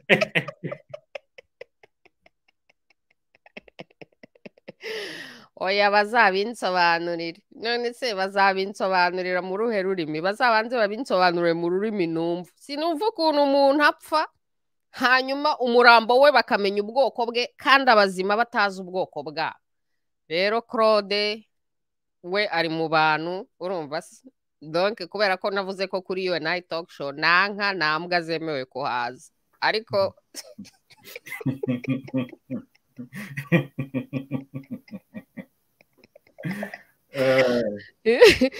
rero reka tuziganireho, ari imbwa zimoka, ari inka zizi kwabira gusa, tubaganireho tubamagane muri sosiyete yacu, twirebere ejo hazaza. Uransekeje biba kuvuga ibintu ukanyibutsa. Hari umuntu wigeze sinibuka umuntu wari wabipost, menya ari Survivor Uncensored, Kazuba cyangwa se Nidia Cyura, wari wapost umuntu urimo kugenda asakuza, sinibuka ibintu yari arimo kuvuga muri quartier, noneho ushyiraho commentaire ngo uyu muntu uri kugenda yabira muri quartier. Ubwo ni kera hashize igihe. Hari n'ahandi nigeze kubona nabyo nigeze kubyandikaho ukuntu abasinzi bagendaga babira bavuga fasi akaba ngo ngwino nkubwire igifaransa sha, bankegera ngo fasi abantu nyine iyo bigeze muri izo za nonsense zo kwita z'abantu bavuga bagafata ubwoko bwose bakabwita inyamaswa, inka, imbwa n'iki, niyo ubona ko n'abantu nyine wa mugani wawe baba muri unity ya fake. Njyewe ntabwo nemera ibintu byo kwihuza abantu ngo bihurije mu bwoko no mu bwenegihugu. Njyewe simbyemera. Hari igihe nk'abantu bavuga ngo twihuze ngo turi abanyarwanda. Okay, turi abanyarwanda se bagiye gukora iki? Turimo kwihuza mu biki exact? Kuko turi abanyarwanda biduhuje, twavukiye ahantu hamwe, yes, ariko niba nta gikorwa dufite, niba tudahuje values, tudahuje principles, tudahuje urugendo, urimo gushaka kugenda cyane cyane abakunda no kubikora baba bashaka kugukururira mu bintu by'amafuti. Ugasanga abantu barimo kuvuga ngo ikritika leta, ngo uri umunyarwanda, ngo uratuma abanyarwanda bagaragara nabi. Abanyarwanda nibagaragare nabi nyine niba batemeye gukora resistance ngo barwanye ntuza icyo kintu, iyo systeme mbi. Ariko abiyemeje gukora gutyo, abiyemeje kuyirwanya, turi kumwe, tuzifatanya. Rero muri iyo bintu bya fake unity n'ibindi mbihuje n'igitabo, hari ntuza wigeze kuvuga mu kanya ngo Constance agiye mu kirandevu, binyibutsa mu kirandevu twakoze mu Bubiligi mu kwa mbere kiriya cyo kwa bakirema nyine. Hari ifoto yasohotse y'umwe mu ba survivor, nako n'aba survivor babiri, umwe witwa Umuhoza Beatrice, arimo gusoma Freeman ku itama.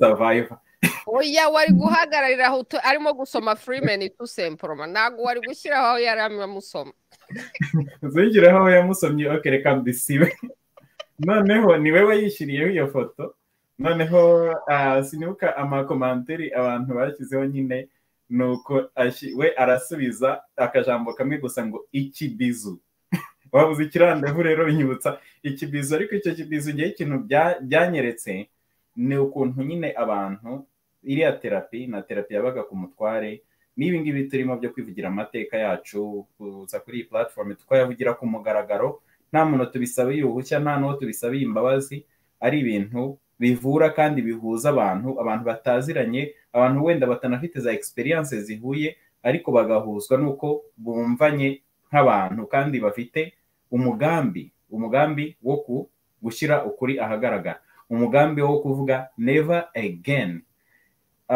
umugambi wo kugera ku Rwanda rufite ukuri ruri mu butabera buzana amahoro arambye bukazana rya terambere iyo niyo unity aho ngaho niho abantu bahurira muri ibyo bintu abantu bahuzwa n'ibikorwa abantu bahuzwa na values abantu bahuzwa na principles ibyo nibyo bintu ushobora gukora noneho bikaba ari ibintu ari unity iri lasting noneho hakaba noneho ya fake unity nanone mbigariye ku gitabo kimaze gusohoka hari intuza umuntu wanyohereje screenshot ya muri y'umuntu wari wandikiye indi ndaba ayo mazina wenda reka nzabanyasohora wenda nibiba ngombwa arandika ngo bagatebuke ngo basohoye igitabo ngo kivuga ko ngo inkotanyi zisha abahutu ariko ukabona bivuga muri sanse yuko atashakaga ko bisohoka noneho nyine ariko nyine unarebye ugasanga niba abandi bavugaga barebye Kizito afunze bamubeshyera baramufunga baramutorutira amara imyaka inafunze bacecetse baturamye barongera baramufata noneho muri abo bantu nyine ni babandi ngo baje Kizito amaze gupfa ngo bagiye kumugarura mu Batutsi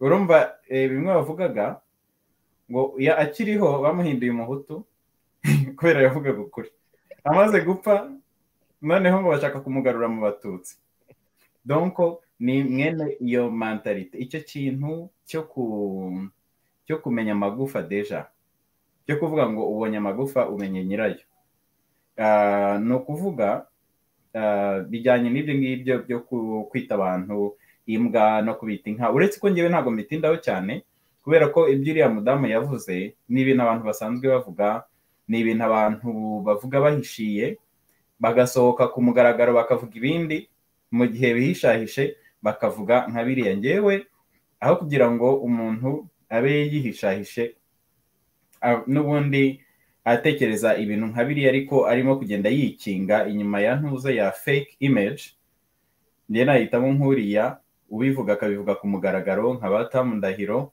n'abandi abo ngabo baruta abandi biyoberanya bakiyerekana nk'aho ari abantu bafite tolerance kandi ari abextremiste yewe nicyo mbona cyiza kuko icyo ngicyo noneho gituma n'ubundi ukuri kujya ahagaragara ikiriya muntu yakoze yagaragaje ukuri n'ubundi abantu bazi ariko batinya gushyira ahagaragara ikindi yagaragaje nyine ni uko ubwe kera twajyaga ducana dutashye mu Gatenga umudamu tukumva aravuze ngo bariya abana ninjije n'inkaravaje umuntu wita inka kwiyita inka it's not a compliment it's not a compliment ni uko uwo muntu ni ukuvuga afite ubwenge bucuramye akanagira noneho akanagira no kudatekereza mbese kutagira mu mutima we no mu bwenge bwe ngo arebe umuntu amubonemo umuntu kugeza aho noneho kugira ngo ashyire undi muntu hasi nawe yiyita ikintu noneho nacyo kitari umuntu kandi nacyo kitubahitse nta cyubahiro kirimo kwitwa inka so buriya ikintu cya supremacisme na extremisme ni ibintu ndeba nkabona abantu babikora baransekeje cyane ariko ngewe ikindi kintu mvuga, niba mbonye umuntu w'umurasisi agiye muri KKK cyangwa agiye mu banazi, ntabwo ari ibintu ntindaho cyane. Ni kimwe nk'imiryango, abantu bashinga imiryango bagashinga imiryango ishingiye ku bwoko. Ibyo bintu ntabwo, it's not a lasting solution, nta hantu bishobora kugera. Ariko bikwereka nyine abo ba KKK, urabibona ukavuga uti okay, umurasisi yagiye muri KKK, so what's new? Igitangaza ni ikihe? Icyo twatindaho ni iki? Izo fake unity in the end ni self-destructive. Byaba kuri ayo magroupe akora gutyo, ni self-destructive no kuri abo bantu bari muri ibyo bintu, kugeza n'aho yumva afite self-esteem y'inka, aho kugira ngo yiyumve afite self-esteem y'umuntu. I'm sorry, kuba inka, kwita umuntu inka, iyo wise umuntu inka ntabwo uba umuhaye compliment. So real unity igendera mu bikorwa, igendera mu bintu, muri izo za values, muri principles, mu bintu muharanira, mu bintu mukorera.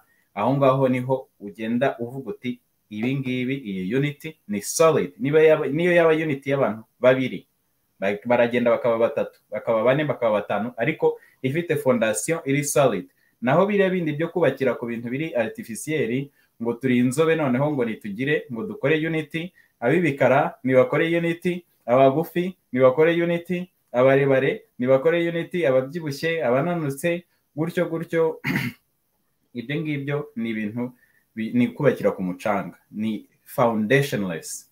Aho ngaho ngewe nicyo nabivugaho cyane. Gusa nko ku muntu ku giti cye, ngewe ndamushimira ko yavuze ibintu n'ubundi abantu batekereza ariko batavuga, ahubwo bakabihisha. We yabishyize ku mugaragaro, kandi noneho ahubwo ikindi cyavuyemo nuko hari n'abandi batekereza gutyo, bagiye bajya kumutera amabuye no kumurwanya. Binyibutsa hari umuvandimwe wigeze gutera ibuye turi abana, ari kubita umuntu ku jisho, ari kubita undi mwana ku jisho, noneho aravuga ati umwana uriteye, arakubitwa bya hatari.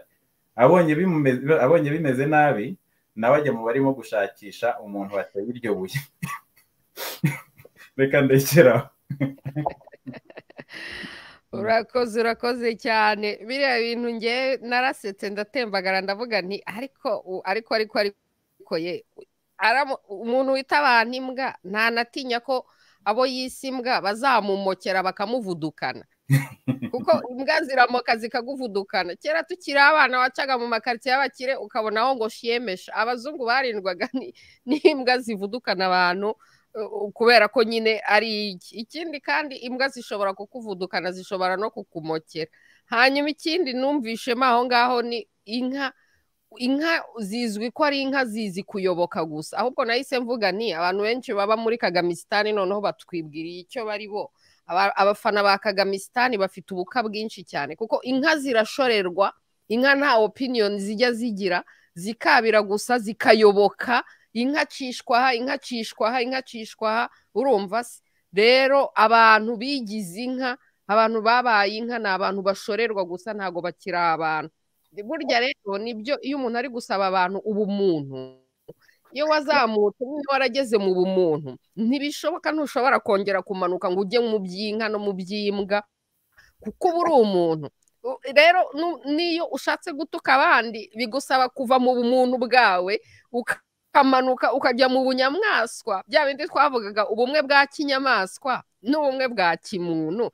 Mbega demonstration yarabaye, kuko niyo ashatse kujya muri bwa bumwe bwa kinyamaswa, urabona ko ntago bimushobokera kuba mu bumuntu. Agomba kumanuka nawe akajya mu nyamaswa, akemera akabinka, agahangana n'imbwa. Zombi ni inyamaswa. Urumva se? Abantu bari mu bumwe bwa kinyamaswa barasetsa cyane. Ikindi kintu nari nabonye ni uko nabajije Onana, yavuze ku gitabo cyanyu, avuga no ku bantu bamwensipiye. Ndi kumubaza iby'abanyarwanda nyine, nta banyarwanda urabona ute? Avuga ati we abari kureba plutôt abamwensipiye. Muri mu bantu rero bamwensipiye, ni ibintu bishimishije cyane kuba mwarensipiye n'umuntu ugeze kuri iyo level, mpaka akabivuga mu gitabo nk'iki ngiki kiri Onanaesque. Ni ibintu bishimishije cyane, ni ibintu bivuga ngo mukomeze mukomeze mukomeze mukomeze rwose. Yavuzemo n'undi mugabo witwa Nyetera, mbambwe ngo mvuga nabi niba ari Nyetera niba ari Nyetera, nuko nkoze poste nshimye uwo mugabo mvuga nti ko yari imfura, abantu baranyandikira ngo ngo yari yarihutuye, bya bindi umuntu avuga bakamwita umuhutu, umuntu ari umututsi ntaba ari pro kagamista bakamwita umuhutu, nuko ngo yari yarihutuye. Na Kizito nawe murabizi ko bamwise umuhutu. Hari n'umuntu mu gitabo mu buhamya burimo bwa Ruyenzi nawe agitangira gushyira ubuhamya bw'ahagaragara no kubivuga ku mugaragaro, baravugaga ngo Ruyenzi ni ikigoryi, ngo yagurishije abatutsi kubera ko yanze. We yagiye mu gisirikare ari umwana cy'inkotanyi, arangije agezemo abonye ibintu bakoze n'ukuntu bababeshye yitandukanya nabyo, ariko nyine nawe batangiye kumwataka gutyo. Ubwo nagira ngo nkunganire nyine Nyetera, nanjye ibi bintu yakoraga, ibintu yavugaga nabonaga ari umunyakuri. Yari nageze no kumubona, numva naramubonye kabiri, ariko hari n'amavideo namubonyemo n'iki, donko ibintu bye biragaragara, biri ku mugaragaro. Na disikuru yasize ziracyahari kandi ziracyavuga ukuri, kandi yabivuze kera cyane, ariko abantu baraza ngo yari yarihutuye.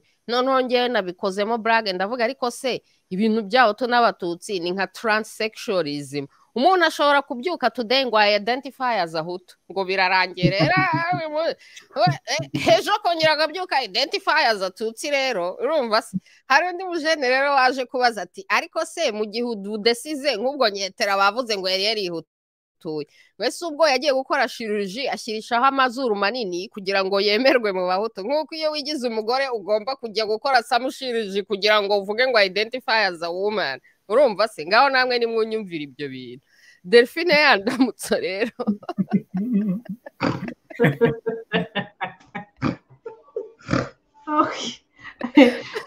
aho ngaho muri ibyo byabo bakiri guhindura bagira baravuga ngo abazungu ngo ni fluid, harimo n'abari non binary, n'abari thinking, n'abari wondering, n'abari lost, n'abari abatandaje ugarera cyangwa bagenda bagaruka. Ariko it's very expensive no muri sanse ndetse no kuvuga ibyo byashirisha, ariko no muri sanse yo kutagira personality, yo kutagira umusimamo, uvuga uti ngiye mpagaze ahangaha, ni nka confusion. Hari umuvandimwe muri commentaire yavuze ngo ni trauma n'ibiki byose, hari confusion, hari abantu ubuyobe. It's very expensive, birahenze cyane cyane ku mateka, kuri development, ku byo tugomba gukora. Ni ibintu tugomba gutekereza ikiguzi cyabyo, kuko kujarajara, kuba confused, anyway karagaciye karagaciye. Rero ngewe igitabo cyanyu ntago mbega nkibona nk'abanyarwanda batanze ubuhamya bwabo.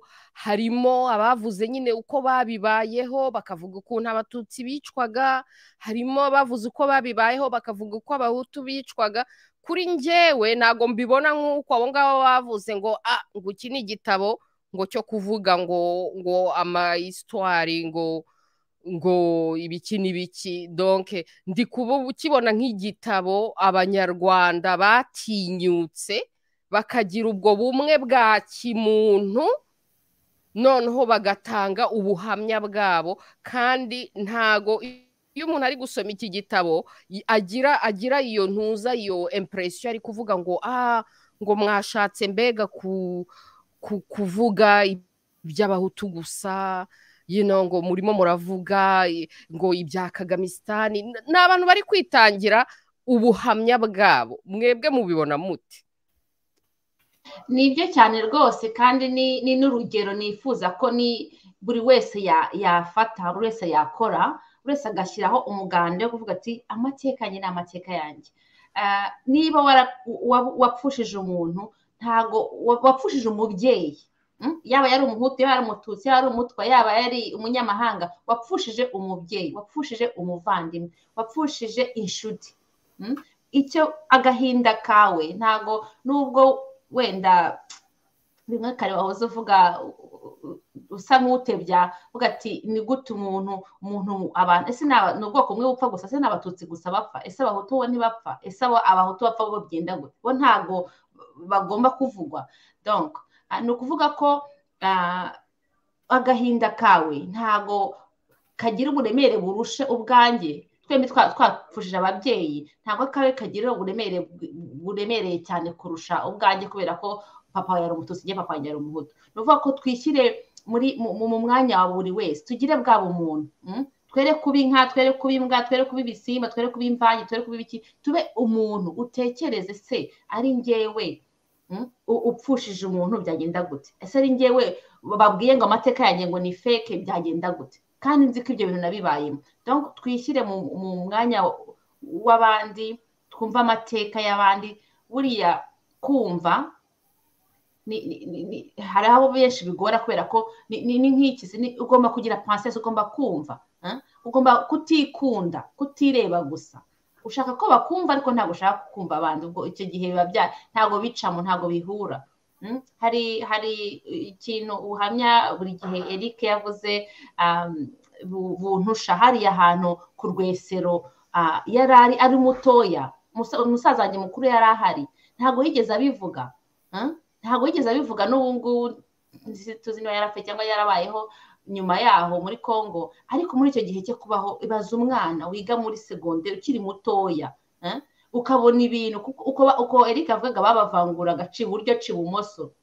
Numva banashyiramo aka parantese gatoya, kuko hari abantu bavuga ngo jenoside, ngo bagazana amadefinisiyo n'ibindi byinshi cyane, ariko ukuntu babavanguraga, bamwe barabwira iyo nzu sinibuka neza ukuntu hitwa, ariko mu gitabo birimo, bakabavangura, bakabakoresha ikintu kimeze nka interview. Wowe uri umuki, ubwo abatabizi wenda barabarebaga ku isura, simbizi uko babigenzaga, batazi ibyo ari byo nk'abana, hari igihe utari uzi ubwoko bwawe, bakabavangura kugira ngo caha iburyo cyangwa aca ibumoso. Yatubwiraga ukuntu mbere atari yabura, yatubwiraga ukuntu hari abacaga reka mite mu gikari, abacaga mu gikari ntago bagarukaga, bumvaga udufuni, bumvaga bakubakubita udufuni bakumva barira rimwe, niba ari ukubita sinzi ukuntu navuga, rimwe abacaga mu gikari. Abandi babaga abarokose bo bacaga muri salo. Nyuma y'iyo interview ni uko babatandukanyaga. Jenoside cyangwa ivangura rirenze iryo ngiryo ni irihe? Nawe ukuntu yarokotse nuko hari bari bataranamugeraho, kuko iyo abantu babaga bari hanze y'icyo gikundi bari bafashe, yazaga akavuga ati uyu ni umuntu wanjye, baramumuhaga. Musaza wanjye niko yarokotse icyo gihe muri Ibyumba. Nuko hari abavandimwe baje bari inshuti zo mu rugo, baravuga ati uyu ni umwana wacu, baramutwara. Nawe ntabwo ari kubaho umunsi urenze uwo nguwo. Hari twaze tuvuga kare ukuntu bisha abantu systematically, n'ubu ngubu biracyaba n'ubu ngubu turi kuvuga. Ariko ugasanga abarokotse cyangwa babigizemo uruhare cyangwa ababizi mu buryo bumwe cyangwa ubundi baracecetse. Ayo mateka ntazigera amenyekana. Ubwo buzima bwawe, iyo experience ntabwo izigera imenyekana. Ikintu nashishikariza, ibyo kuvuga byaba byinshi cyane, ariko ikintu nashishikariza buri wese ni ukugira ubumuntu bwo kuvuga amateka yawe. Ese amateka yanjye ntayavuga ninde wundi uzayavuga? Ntugire umuntu w'ikaramu kugira ngo andike amateka yawe, azayandika uko ashatse, ashyiremo imiyaga, ahengamire hariya, ariko we nuyivugira bizakuruhura, binaruhure n'abandi, bifashe n'abandi. Aya mateka yandikwe mu kuri. Uzarebe nk'abana, kandangize kuri aka ngaka, nk'urubyiruko bajyana mu matorero no mu biki byose, bari confused, baracanganikiwe, kuko ntago amateka babigisha, kandi ingaruka z'ibintu bakora bizagaragara mu myaka myinshi cyane izakurikira. Ibaza umwana ujya ku ishuri mu itorero, bakamupakiramo ibintu byose, bakamubwira ububi bw'abahutu, bakamubwira abishe, bakamuha amateka ari confusing. Ariko mu rugo iwabo azi ibyo bavuga, kuko nyuma munsi y'igitanda aho baba bari bavuga amateka yabo, baba bavuga ukuri nyakuri ko amateka babayemo. Uwo mwana ese azaba umuyobozi bwoko ki? Ese azaba umwarimu bwoko ki? Ese azaba umuntu bwoko ki? ngiye hari n'igihe ndeba nkasanga hari ngo twanga igihugu ngo tupfobye igihugu ngo tugira gute, ngasanga ahubwo ari bo banga igihugu, ngasanga ari bo banga igihugu, banga n'ejo hazaza h'igihugu, kuko igihugu cyubakiye ku musenyi, igihugu cyubakiye ku kinyoma, igihugu cyubakiye ku karengane cyangwa ukuri, ntabwo ushobora kuvuga ngo gifite fitiyo, ngo gifite ejo heza hazaza. Numva ari icyo basorejeho, nshishikariza buri wese kuvuga amateka ye. Ntabwo byoroshye cyane cyane nk'abari mu Rwanda, ariko niba wafata ukayandika, hari itumanaho ryinshi, hari platform nyinshi, gerageza ubone ukuntu wandika ayo mateka yawe. Twese cyane cyane nk'umuntu uri hanze udafite umuhagaze hejuru, udafite umuntu umubwira ngo ndakurasa cyangwa nakugira gute, nta excuse n'imwe dufite kugira ngo ntituvuge amateka yacu cyangwa ngo dushishikarize n'abandi kuvuga amateka yacu. Murakoze cyane cyane rwose. Hano hari komanteri ya Hortense Biko. Hortense ari mu bantu bamwe batanze ubuhamya bwabo muri iki gitabo. Hortense turamushima kandi turamushimira cyane, yatanze ubuhamya nawe nyine avuga nyine sovajiri y'Abanyarwanda, bo bari Abarundi babaga i Rwanda, ariko kuba Abarundi bari i Rwanda ntago byababujije guhura na sovajiri y'Abanyarwanda. Mbega amateka ye nawe ni amahano. Turamwihanganishije kandi turamushimira cyane ko nawe yagize ubwo butwari bwo gutanga ubuhamya. Tugarutse rero ku musozo, tugire turu yo gusezera duhereye kuri Clement Mbabazi. Mbashimire cyane Clement Mbabazi, thank you so much. Cya gihe muri Garçon d'honneur wari wambaye neza, n'uyu munsi wambaye neza.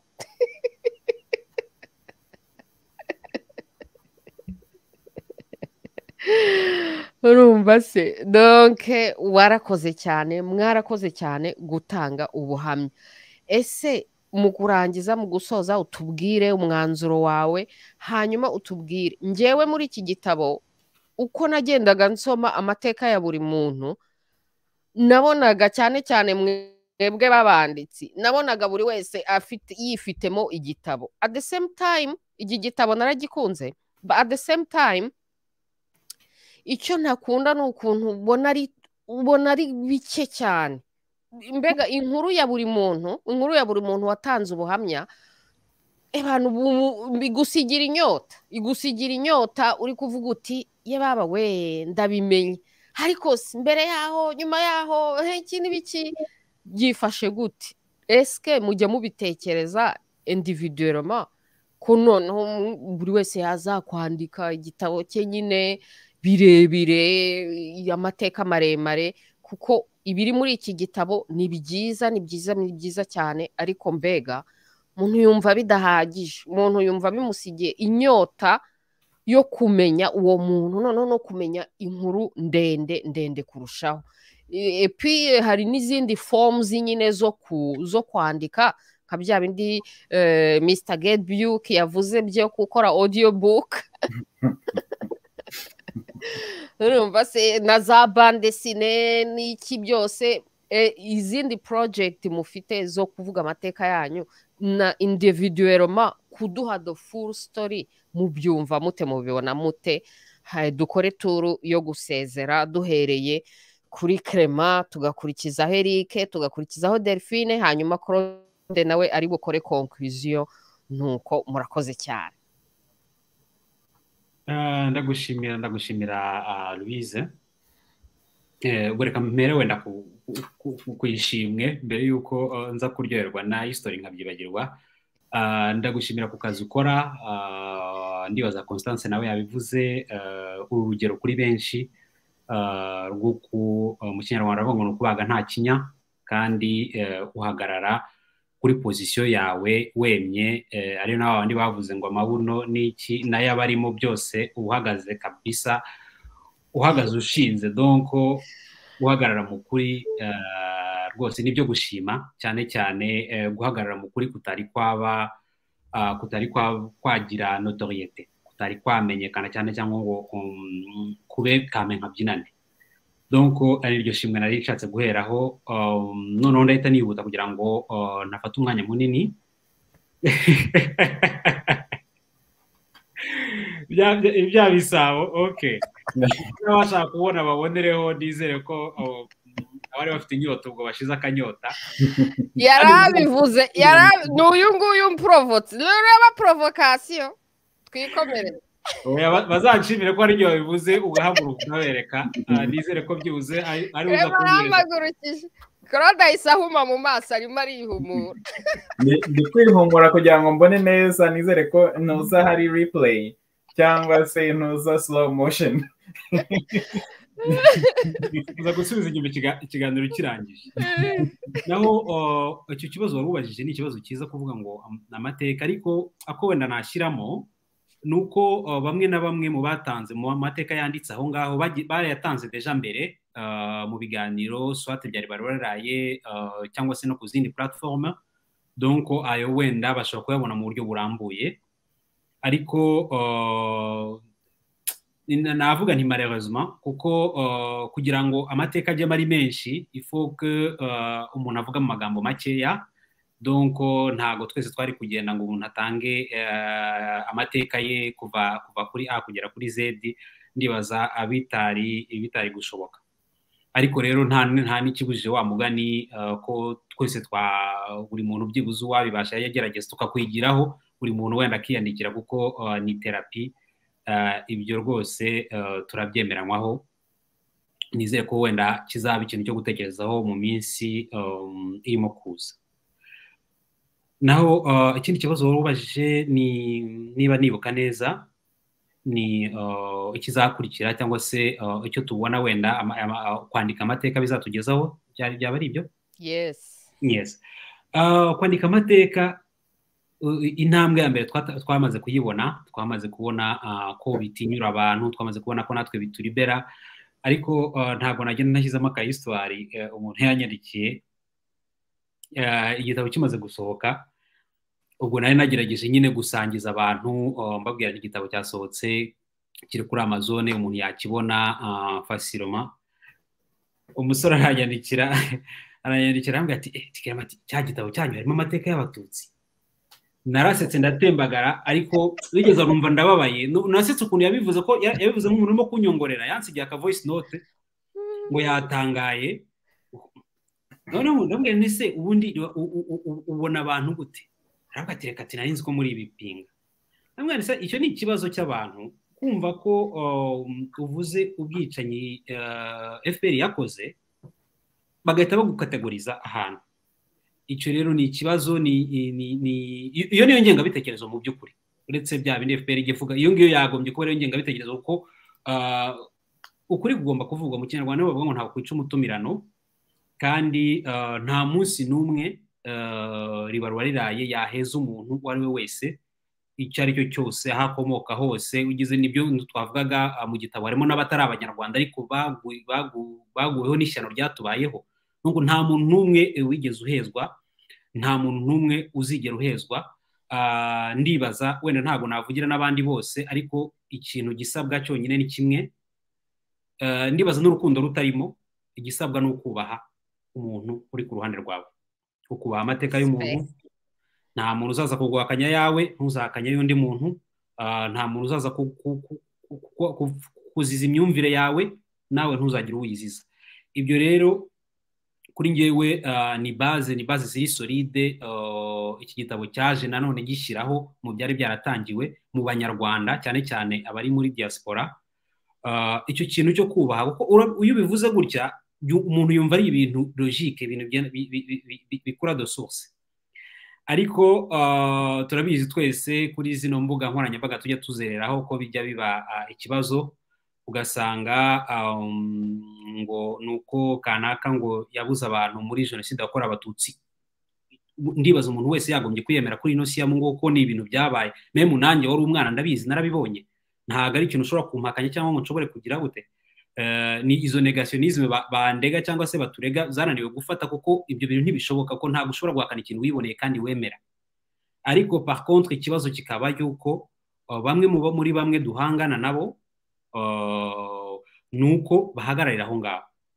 igihugu ntago cyari kirimo abatutsi gusa, igihugu ntago u Rwanda ari abatutsi gusa, kandi ntikigeze ntibizanabaho. Kugira ngo tuzatere imbere nk'igihugu tugomba gutera imbere twese dufatanye mu ntoki. Ntago bivuze gukundana, bivuze kubahana. Abashaka gukundana bazakundane rwose, ibyo ni gahunda yabo. Uwashatse gukundana n'undi buri nta rwo umenya ahantu bahuriye, nibyo babwiraga Constance ngo ifite ikigahunda, buriya se wamenya ari mu biki. Donc buri muntu wese n'amapenzi ye. Abashaka kubyara inyana zimbwa mbega ni bana bazagende rwose babyare. Nababwira iki, no kuva na kera ibyo ngibyo byabayeho, ariko icy'ingenzi kigomba kubahwa, kigomba kubaha umuntu. Bamwe na bamwe ujya avuga ngo urantonetse, ukamubaza se ngewe wigeze ureba niba nta gikomere mfite? Ese mu byo uvuga wowe wibaza ko ngewe nta kintoneka kirimo? Donc malheureusement rero icyo kintu rwose ngomba kukinsistaho, kuko nibyo bavuga ngo uburenganzira bwawe burangira aho ubundi butangirira. Icyo kintu kuri ngewe niyo yagombye kuba base, niyo gituma nisunze abavandimwe nawe urimo, abangaba baturi kumwe n'abandi batabashije kuboneka, nuko icyo kintu kibarimo nk'uko bahumeka. Kubahana iyo ngiyo niyo base, tukavurana abashatse kuvurana, ariko byibuze niyo utavuye umuntu ariko ntumukomeretse, kandi ça doit aller dans les deux sens. Donc nibyo rero nifuza ko iki gitabo kizakomeza kugenda kituzanira, meme no mu minsi iri imbere, ko tuzagenda twiga kubana, twiga icyo mu gifaransa bita vivre ensemble, twiga kumenya ko uri muntu ari umuntu, kandi uko wabuze iso nyoko cyangwa umuvandimwe w'umututsi ukababara, ni uko nakanaka w'umuhutu yabuze abe nawe akababara. Na akantu gato ndi wenda nshyiramo mbere yo gusezera, ntago ndi buvuge mu izina Nzamuvumba, niwe yarimo andega ngo nsigaye narabaye umu extremiste ngo w'umuhutu, ngo kubera ko ngo navuze ngo hari mu kwibuka mu kwa kane, ngo mbwira umuntu ngo iso yari amariye iki. Donc afasha akantu kamwe, ntago agiye mu kiganiro. Narimo ndavugana, nongerewe n'iki kiganiro nakibona azabyumvireho, narimo ndavugana n'umuntu arimo arambwira ko yabuze umubyeyi 94 muri Avril, ko arimo kumwibuka. Ndamubwira ni pole sana, umubwira ndamubwira ariko n'abandi babuze abantu, ngo sinkajye mvanga ibintu. Ndamubwira ntimva rero kiriya gihugu tugomba kukibanamo. Iso nta minervare yanyishyuriye, nta rukundo yampaye, iso nta kintu na kimwe aricyo kuri ngewe, ariko data yari byose kuri ngewe. Naramubuze uko ubabaye nanjye niko mbabaye. Donc uzibukira wawe nanjye nibukira wanjye, cyangwa se nushaka gushyira hamwe uzawaha data nkuko nanjye nubaha so. Nge ntago icyo kintu ntago nibyo iyo extremism ndayemeye rwose, bayimpaye nayemeye. Icyo kintu nge ntago nkidisitara n'umuntu, nukubahana nuko tubayeho. Nitutubana buri umwe azabahe undabahe, nta kundi nabibona. Donc voilà, nicyo ngicyo nashaka gusurinya. Ndana professeur ndanamuramukije nabona kino kiganiro. Ubwo rero mu gusoza nakongera gushimira bano bavandimwe, bano basangira ngendo yabo ngaba turi kumwe hano n'abatabashije kuboneka. Ntago tujya tubivuga nubwo bavuga ngo abagabo b'Abanyarwanda ngo ntago turi sentimentale, ntago tubivuga bihagije, ariko ndabakunda pe, ndabakunda. Muri abantu b'umuco, bya bindi bavuga ngo imfura ngo ni inka, sinzi niba muri inka niba muri imbwa, icyo mwamuri cyo cyose, ariko muri imfura au sens y'ikinyarwanda du terme. Kuba turi ku rugamba rumwe biranshimisha, n'abadukurikira n'abaduha encouragement, n'abatubaza se mukeneye ko tubafasha iki, twabisunga cyangwa se twakora namwe iki. Namwe ndabashimiye, kuko ibi ngibi ntago turimo kubyikorera, turimo kubikorera abazadukomokaho bo tuzasiga inyuma. Niyo mpamvu professor nkabashimira nawe Louise rero by'umwihariko ku kazi ukora no kuba watwemvise muri salo yacu, tukaba twicaye si ubwa mbere, kandi ndibaza ko atari ubwa nyuma rwose.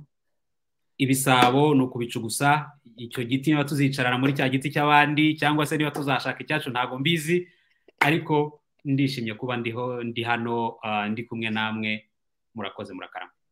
Urakoze cyane. Ineza ya bose nemera ni iyi ngiyi. Urumva se, ntago mwasohotse ngo mwidekarare ngo ngo turimo turakorera ineza rusange y'Abanyarwanda kandi nta kintu na kimwe murakora. mwakoze igikorwa noneho twebwe ubwacu ni twebwe turi kuvuga tuti ibi bintu ni ineza rusange y'abanyarwanda. Ndabashima kandi ndabashimira cyane. Naho ubundi abantu batonekara ibaze nk'ubwo ngubwo ngo kwibuka papa wawe, undi arimo aribuka papa we ariko akakubwira ngo kwibuka papa wawe ni ukumutoneka. Kwibuka papa wawe ni ukumutoneka. Kwibuka papa wawe ni ugupfobya ibye. Ubwo si byo ni ibiki? Hari umuntu wajyaga atanga analogy avuga ati nk'ubu ngubu urabona ibi bintu by'imiyaga na za tremblement de terre. Tremblement de terre ikaba inzu yanjye igasenyuka n'inzu yawe igasenyuka, inzu zacu zombi zasenyutse. Eske mvuze ko inzu yanjye yasenyutse n'inzu yawe yasenyutse mba mfobye ko inzu yawe yasenyutse nayo? Inzu yawe yasenyutse n'inzu yanjye yasenyutse. Kuvuga ko n'inzu yanjye yasenyutse ntago ndi kuvuga ko guhakana ko inzu yawe nayo yasenyutse, zose zarasenyutse, tremblement de terre yarabaye. Ikindi kandi tujye twibuka mu kinyarwanda ko bagaya burya ikinyarwanda kirimo ubwenge n'ubumuntu bwinshi cyane. Bagaya ngo umugabo unyagirwa ari kumwe n'abandi yarangiza akagenda avuga ko ari we wanyagiwe. Urumva se? Kandi bose banyagiwe ariko akagenda avuga ati ni njyewe wanyagiwe. Aho wajya no kuvuga ko wowe nawe wanyagiwe bati urimo urapfobya ko njyewe nanyagiwe. Uwo mugabo uvuga gutyo bamwita imbwa. Baravuga ngo umugabo umbwa n'abandi akavuga ngo niyo watise. Rero abanyarwanda bajya bamenya ko ibyo bintu umuco wa kinyarwanda urabigaya cyane. Umuco wa kinyarwanda upromotinga ubumuntu. Iki gitabo rero ni nacyo nagikundiye kuko harimo ubwo bumwe bwa kimuntu, bwa bumwe dushaka bwa kimuntu buvuga amateka y'umuntu, umuntu akivugira amateka ye kandi ubisoma nyine akabibona ko mwashatse gutanga ayo mateka y'abantu kandi muri mu bumwe bwa kimuntu ntawe muheje. Narabikunze cyane ebana kabisa, mukomere kandi murakarama. Ikindi kubyerekeye gutonekara, ubwo tugeze kuri Eric Ngoga, tubwire gutonekara ariko ubundi buri muntu ntabwo afite responsibility yo gukira no kwivura ku buryo ageraho adatonekara. Ubundi utonekaye neske nta responsibility uzifite zo gukira. Ufite responsibility zo gukira no kwivura. Uko aho kujya gushwana n'abantu ngo barimo baragutoneka, kuki utajya ku rugamba rwo gukira? Rero kimwe mu bintu bivura cyane ni iki gikorwa cyo kuvuga amateka, cyo kwandika amateka. Ni ibintu bivura cyane. Kuva njyewe najya muri iyi process ebana nabaye free.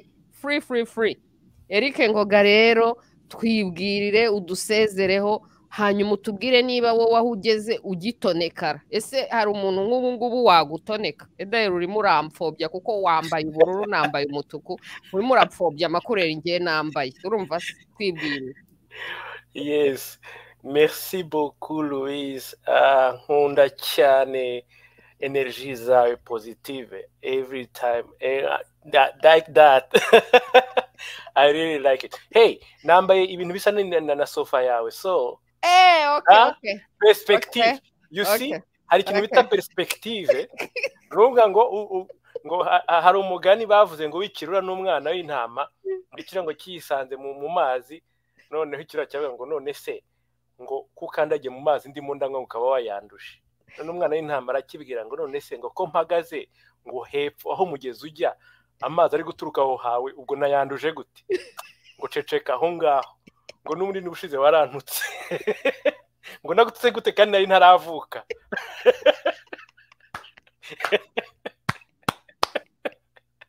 Nuko rero birangira ikirura cya kinwa kirashaka uburyo kirya kagatama. Donc nawe rero urashaka uburyo umfobereza blue kandi nawe uyifite.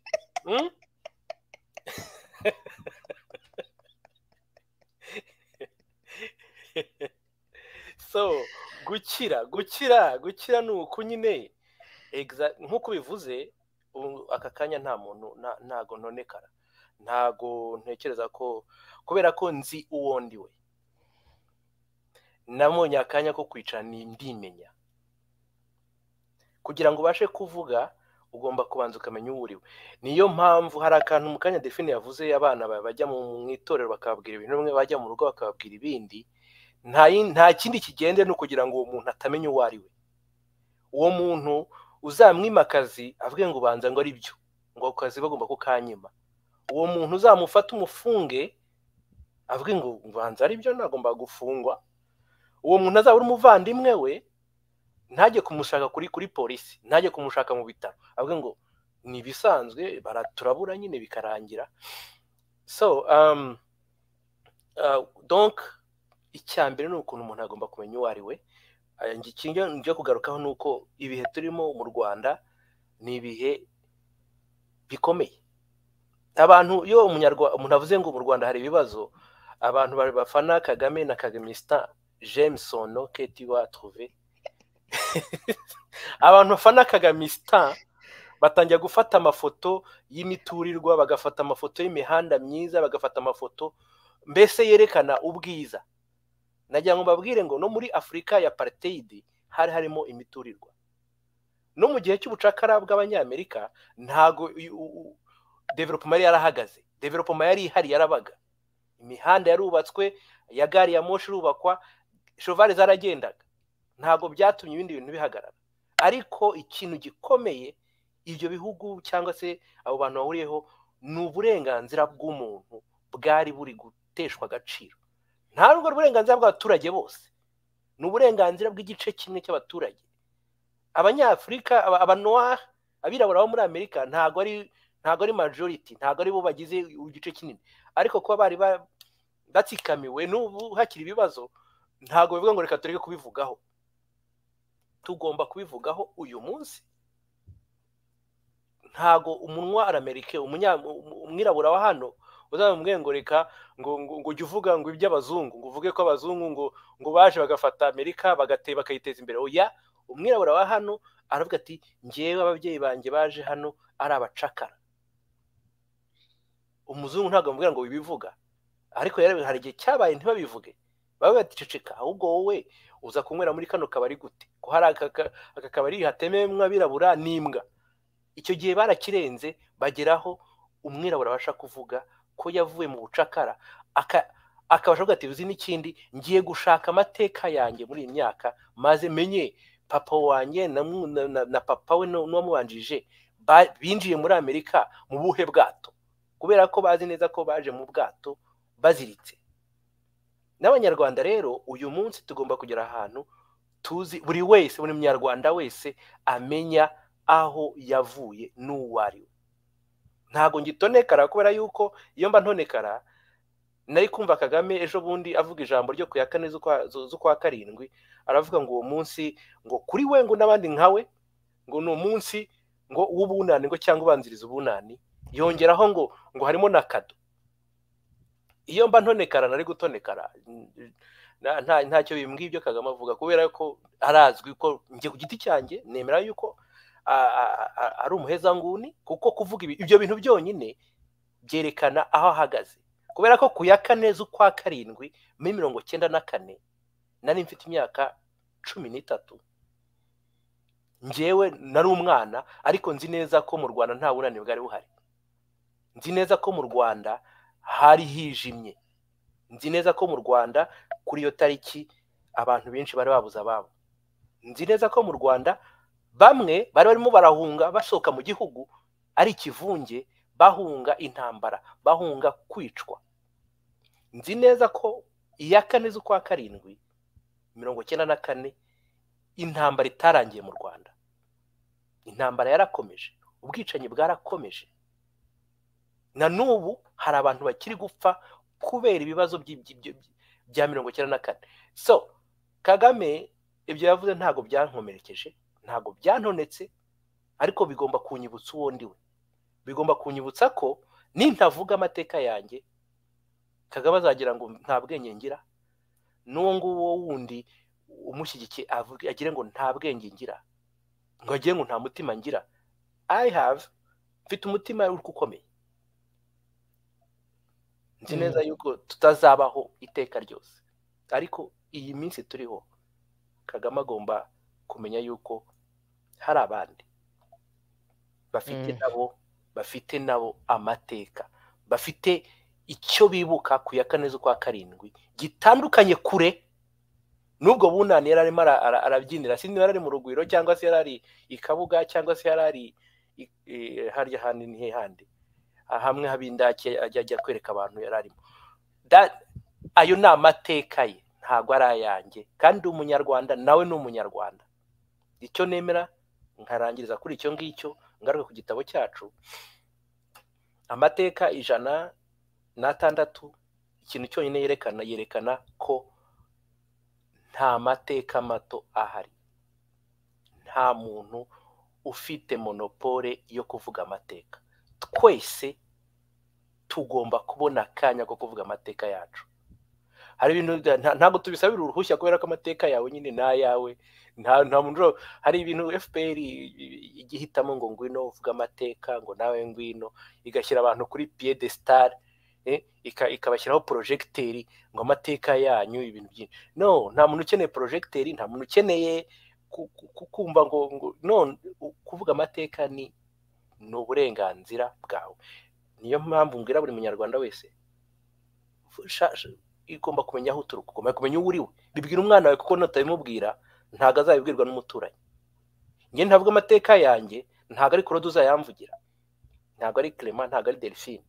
Ni nge nyine uzayavuga, ni ngewe uzabwira abana banjye amateka yanjye.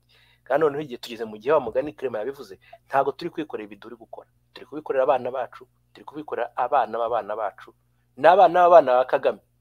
Ntago ari abacu gusa, kuko nitugira u Rwanda rwiza, ni u Rwanda rubereye abanyarwanda bose. So murakoze, nishimiye kubana namwe umunsi. Clement, Delphine, Gatebuke, Gatibuke, Constance, Louise, I cannot, nagushimira rwose, kuko hari ibintu bibaho, hari abantu bafite itara rya buri munsi, uri muri abo ngabo. Mwene wa muntu abandi tuba dusinziriye tugasanga rya tara riracyari kwaka, so tukongera tukubwira uziko bya bintu bigihari bigiseriye. That is what you do, ni icyo ngicyo ukora. Itara ryawe riramurika every day, bigatuma natwe tubyuka tukongera tugakora. Wakoze kudutumira, kuduha akanya muri iki kiganiro kugira ngo tuganire. So n'abantu badukurikiye ndabashimiye, ariko dutahe tujye mu rugo, twibuke ko tugomba kuvuga amateka yacu. Turahari kugira ngo tuyasangire, muze dusangire amateka. Kandi turabatumiye ku 30 z'uku kwezi, muze tujye muri RIBARA twibuke ubumuntu, kuko nicyo tuzaganiraho ubutaha.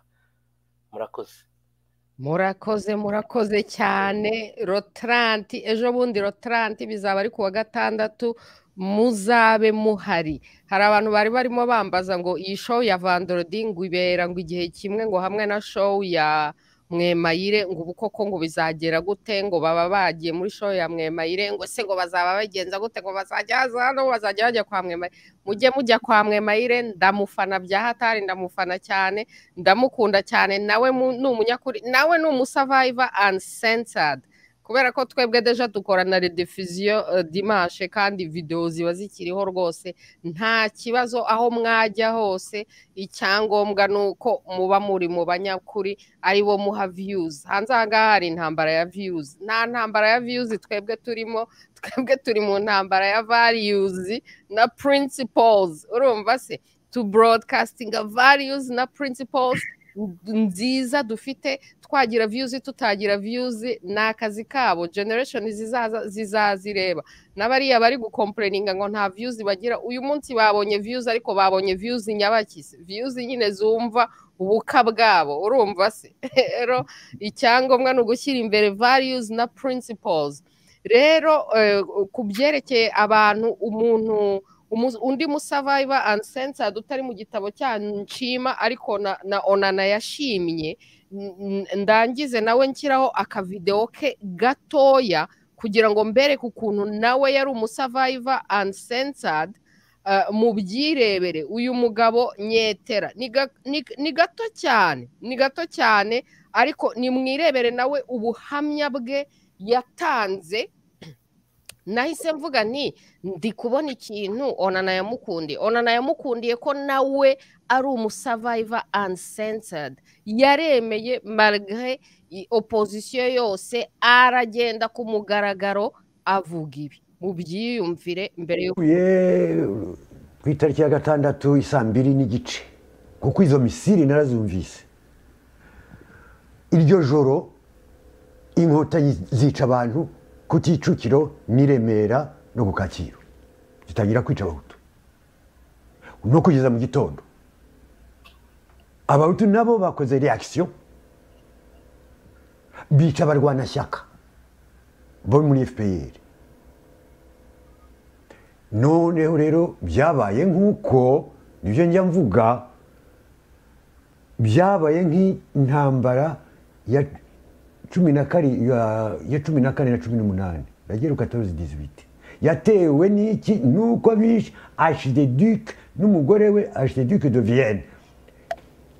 La mort de l'archiduc de Vienne et l'impératrice bamaze kuba assassiné à la Bosnie, je crois. Intambara, la première guerre mondiale yayikarate. N'ibindi nuko byabaye à peu près. Ngaho namwe imunyumvire umundi musavaiva uncensored watanze ubuhamya bwe agatinyuka, yagiye no gutanga ubuhamya muri Parlement Européen muri 98.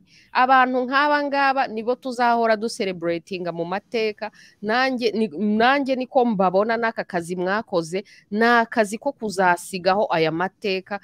Hari abakora video, hari abakora ibitabo, urabona ko ubuhamya buhora buriho. Niyo umuntu yaba yarigendeye, uyu mugabo yarigendeye, ariko akazi yakoze karacyariho, byaba ari video, byaba ari inyandiko, uyu munsi turacyazipartage. Niko rero namwe mbona ndavuga ni aba bantu ni imfura, ni abantu buzuye ubumuntu, kandi akazi bakora ni ibintu tuzajya dupartage for generations to come.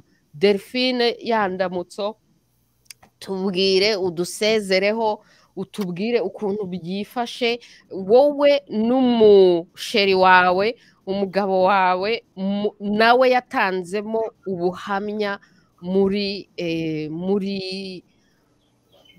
kino gitabo. Donc ni ibintu bikomeye cyane. Iyo muri kumwe ninde uhoza undi ko mwese mwababaye? Dugira amashift, umwe arabanza undi agakurikira.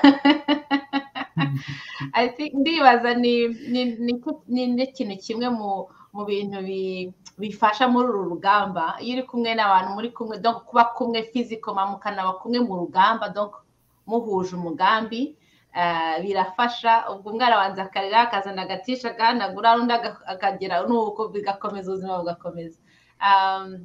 Ni ibintu byiza cyane, kubera ko kubwira umuntu kumva, cyangwa kubana n'umuntu wumva urugamba uriho, wumva importance, wumva akamaro ko kuvuga ukuri no kuguharanira, malgré tout ni amasibisasu byazo, ukavuga ati ndaka, mukafatanya kujya mu ndake. Ni byiza cyane, bitanga izindi mbaraga zirenzeho.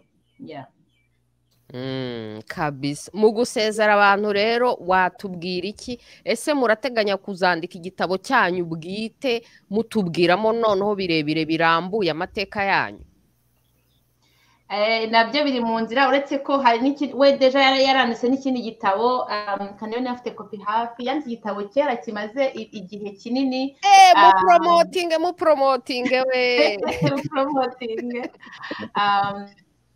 No haguruka turabona umukandara wambaye. Amataye turahita tuyabona. Ese wa mugani ku cyari ngenge nyine uhaguruka.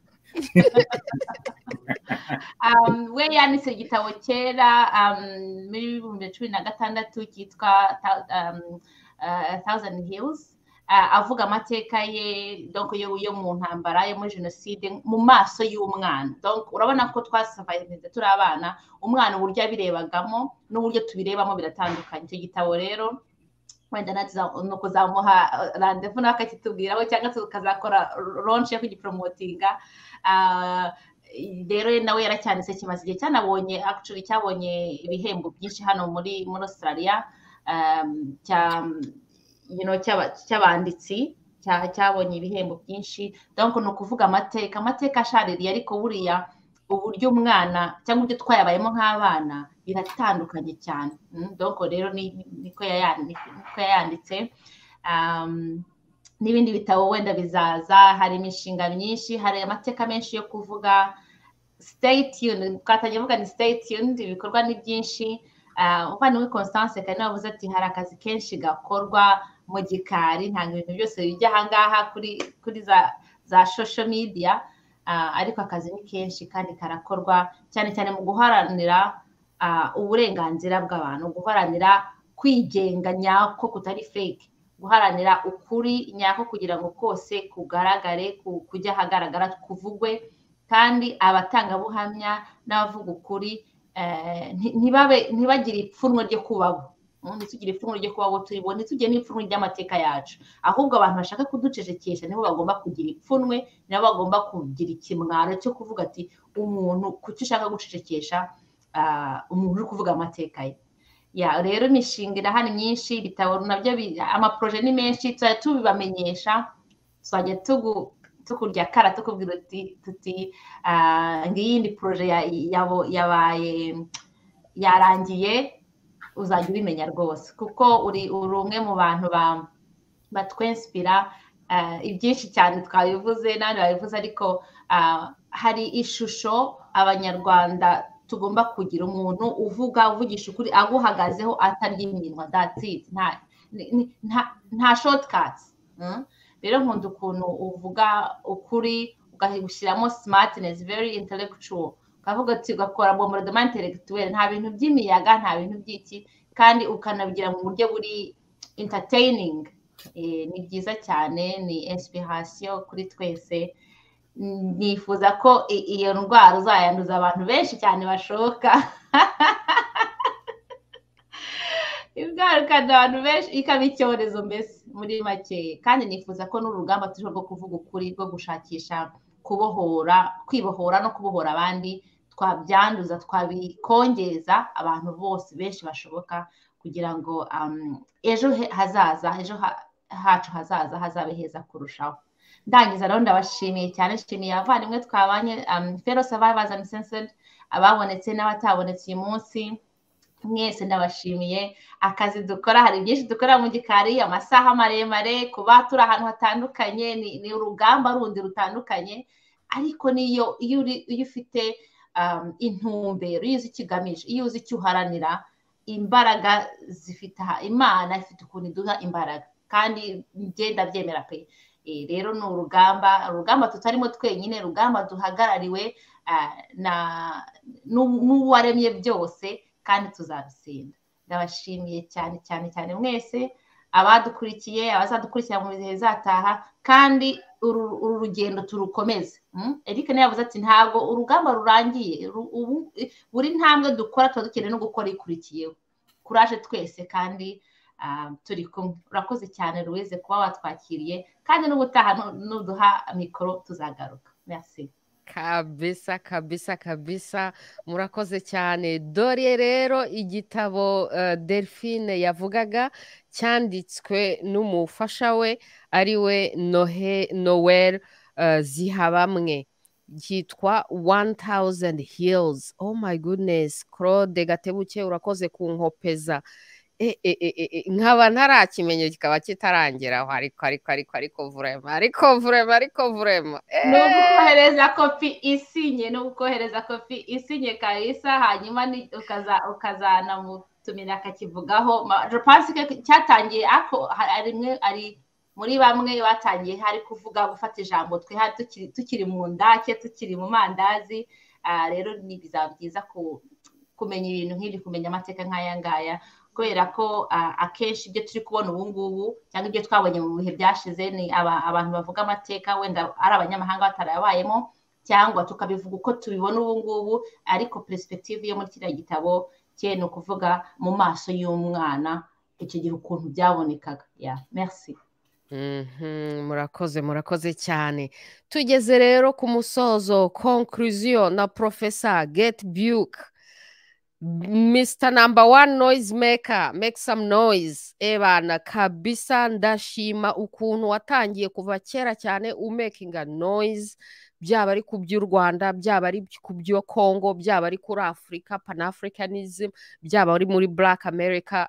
So well done, bravo. Noneho no kugera kuri iyi etape y'igitabo, felicitation, bravo kabisa. Ibingibi birakaba ari intangiriro y'ibindi bintu byiza cyane bigiye kuzaho. Hanyuma kandi nk'uko hari abivuze, bya bindi bavuga ngo ubwoba bwahinduye uruhande, ni ibyo ngibyo tuvuga ngo abakrimineri nibo bagomba kugenda bububa. Urumva se, abana b'Imana bafite ibiganza byera babereyeho gutanga ubuhamya, nta n'umwe, bose bagende bemye. Abakrimineri nibo bagomba kugenda bububa, bafite iryo pfunwe, bihishe, bunamye, kubera ko nibo bakrimineri. Naho abasavayivers mukomeze mugende mwemye. Kandi Claude, ndabikunda cyane ukuntu wemye.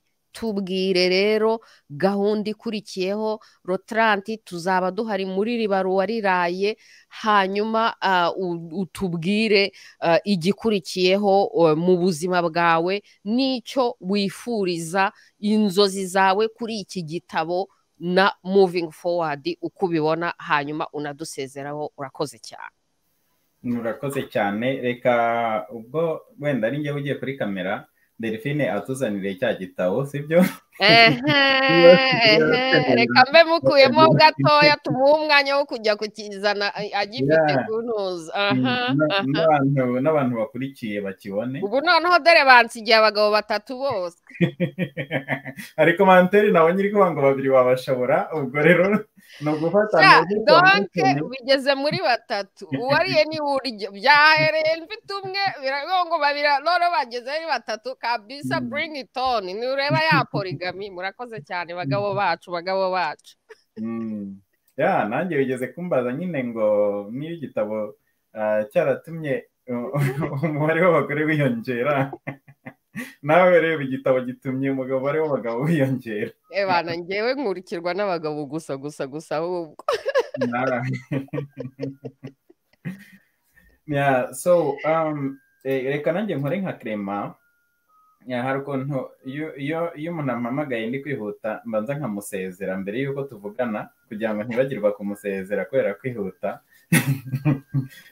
Mu gusoza reka mbanze nshimire mere kuri wowe wize Abusares wacu ku bikorwa ukora, atari ibingibi gusa byo kuduha platform, n'abandi uyiha, kandi no kuba uyitanga mu bintu bifite akamaro, atari mbese buri gihe iyo nje kureba ikiganiro wakoze ndabireba hafi ya byose. Umaye test nibaza ko nayitsinda.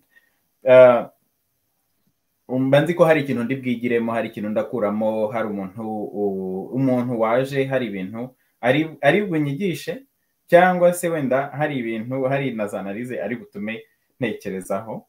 Thank you. Utumye nibuka ngo sinjya ntumira imbwa, sinjya ntumira inka. Thank you. There is always an exception to the rule. Ibyo nabyo byabaye ndakubwira. So icyo ngicyo ndakigushimira. Ikindi nkagushimira nawe kuba kudapfana, kutaniganwa ijambo. Umukuru wacu Karasira niwe uvuga ngo uravuga ugapfa, waceceka ugapfa, ibyiza ni ukuvuga. Niwe nabikuyeho. Karasira rero kandi nawe akomere, nawe dukomeje kumurwanaho. Wari uri kubaza mu bikorwa bikurikiyeho, uretse na RIBARA nk'uko ari yandamutse yabivuze, Mutimike yabivuze, na Clement na Eric bose babivuze. Dufite ibikorwa byinshi dukora bitari ku mugaragaro, nabo y'abakarasira n'abandi bavandimwe bafunze, abo tuzi nabo tutazi, bavandimwe baburirwa irengero n'abandi. Turakomeza ibikorwa byo kubavugira. Donc stay tuned, pressure iracyakomeza. Ubu ngubu gahunda no gukomeza pressure. Ikindi wari uri kuvuga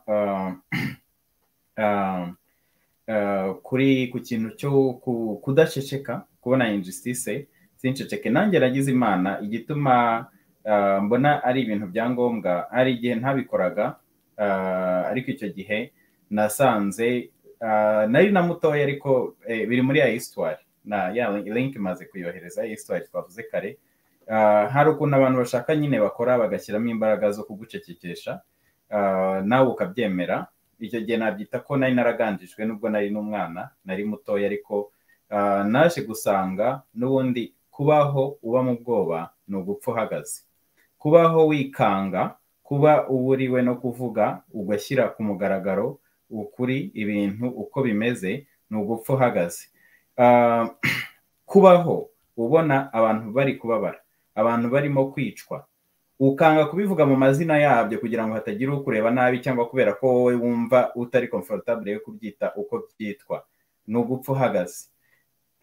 Kubaho urimo kubona ko ibintu bishoboka, ukishyiramo ko bidashoboka, ukishakishiriza impamvu zose zo kugira ngo icyo kintu ntikibaho, ntigishoboka. n'iki twagiye tubona za possibility. Hari umuntu nkunda kuvuga cyane, ni umuntu ntigeze menya mu buzima, ariko namumenyeye mu gitabo, mu byo gusoma. Frederick Douglass yavutse ari umucakara muri Amerika.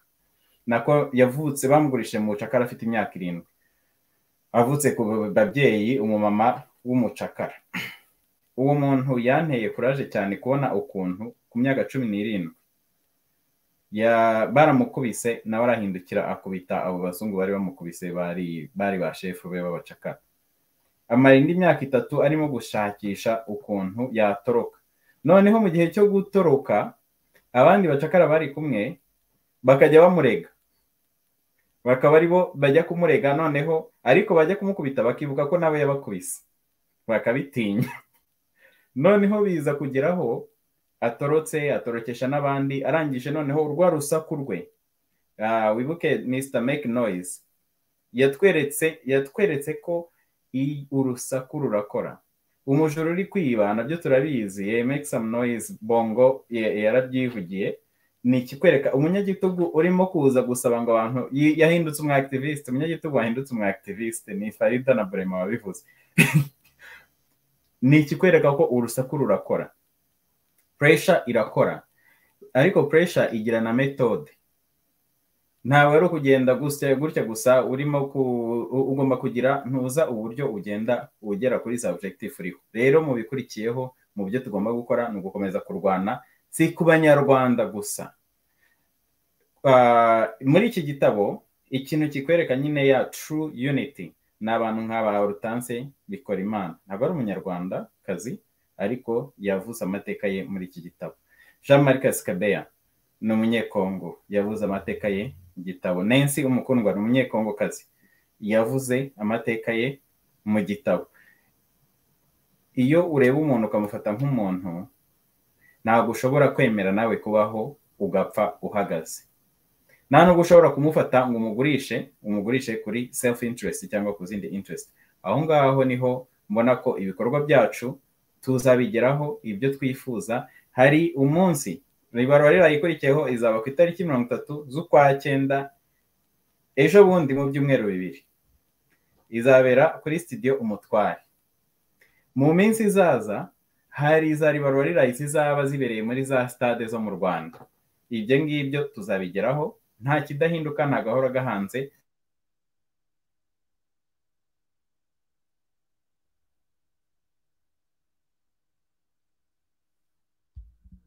Muhumure ntago bamushimuse, agize akabazo. Aba contre 6 murabizi ko bahora bazanamo sabotage, ahubwo byari byantangaje cyane ukuntu iki kiganiro batagisabose. Muhumure aragarutse mu isogonda rimwe, biracyari kwirodinga. Reka tureke byifixe, noneho tumugaruremo. Reka noneho mbe ndeba muri comment ho gatoya. Abantu ari benshi cyane,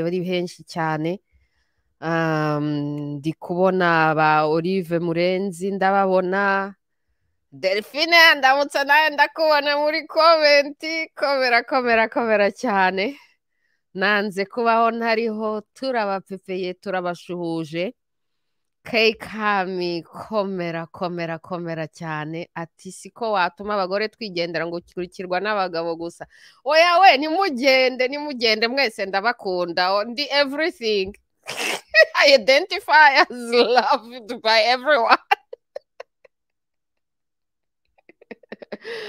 Ariko majorite y'abankurikira ni abagabo, byose garanti c'est sûr, kuko ntuza YouTube yerekana imibare.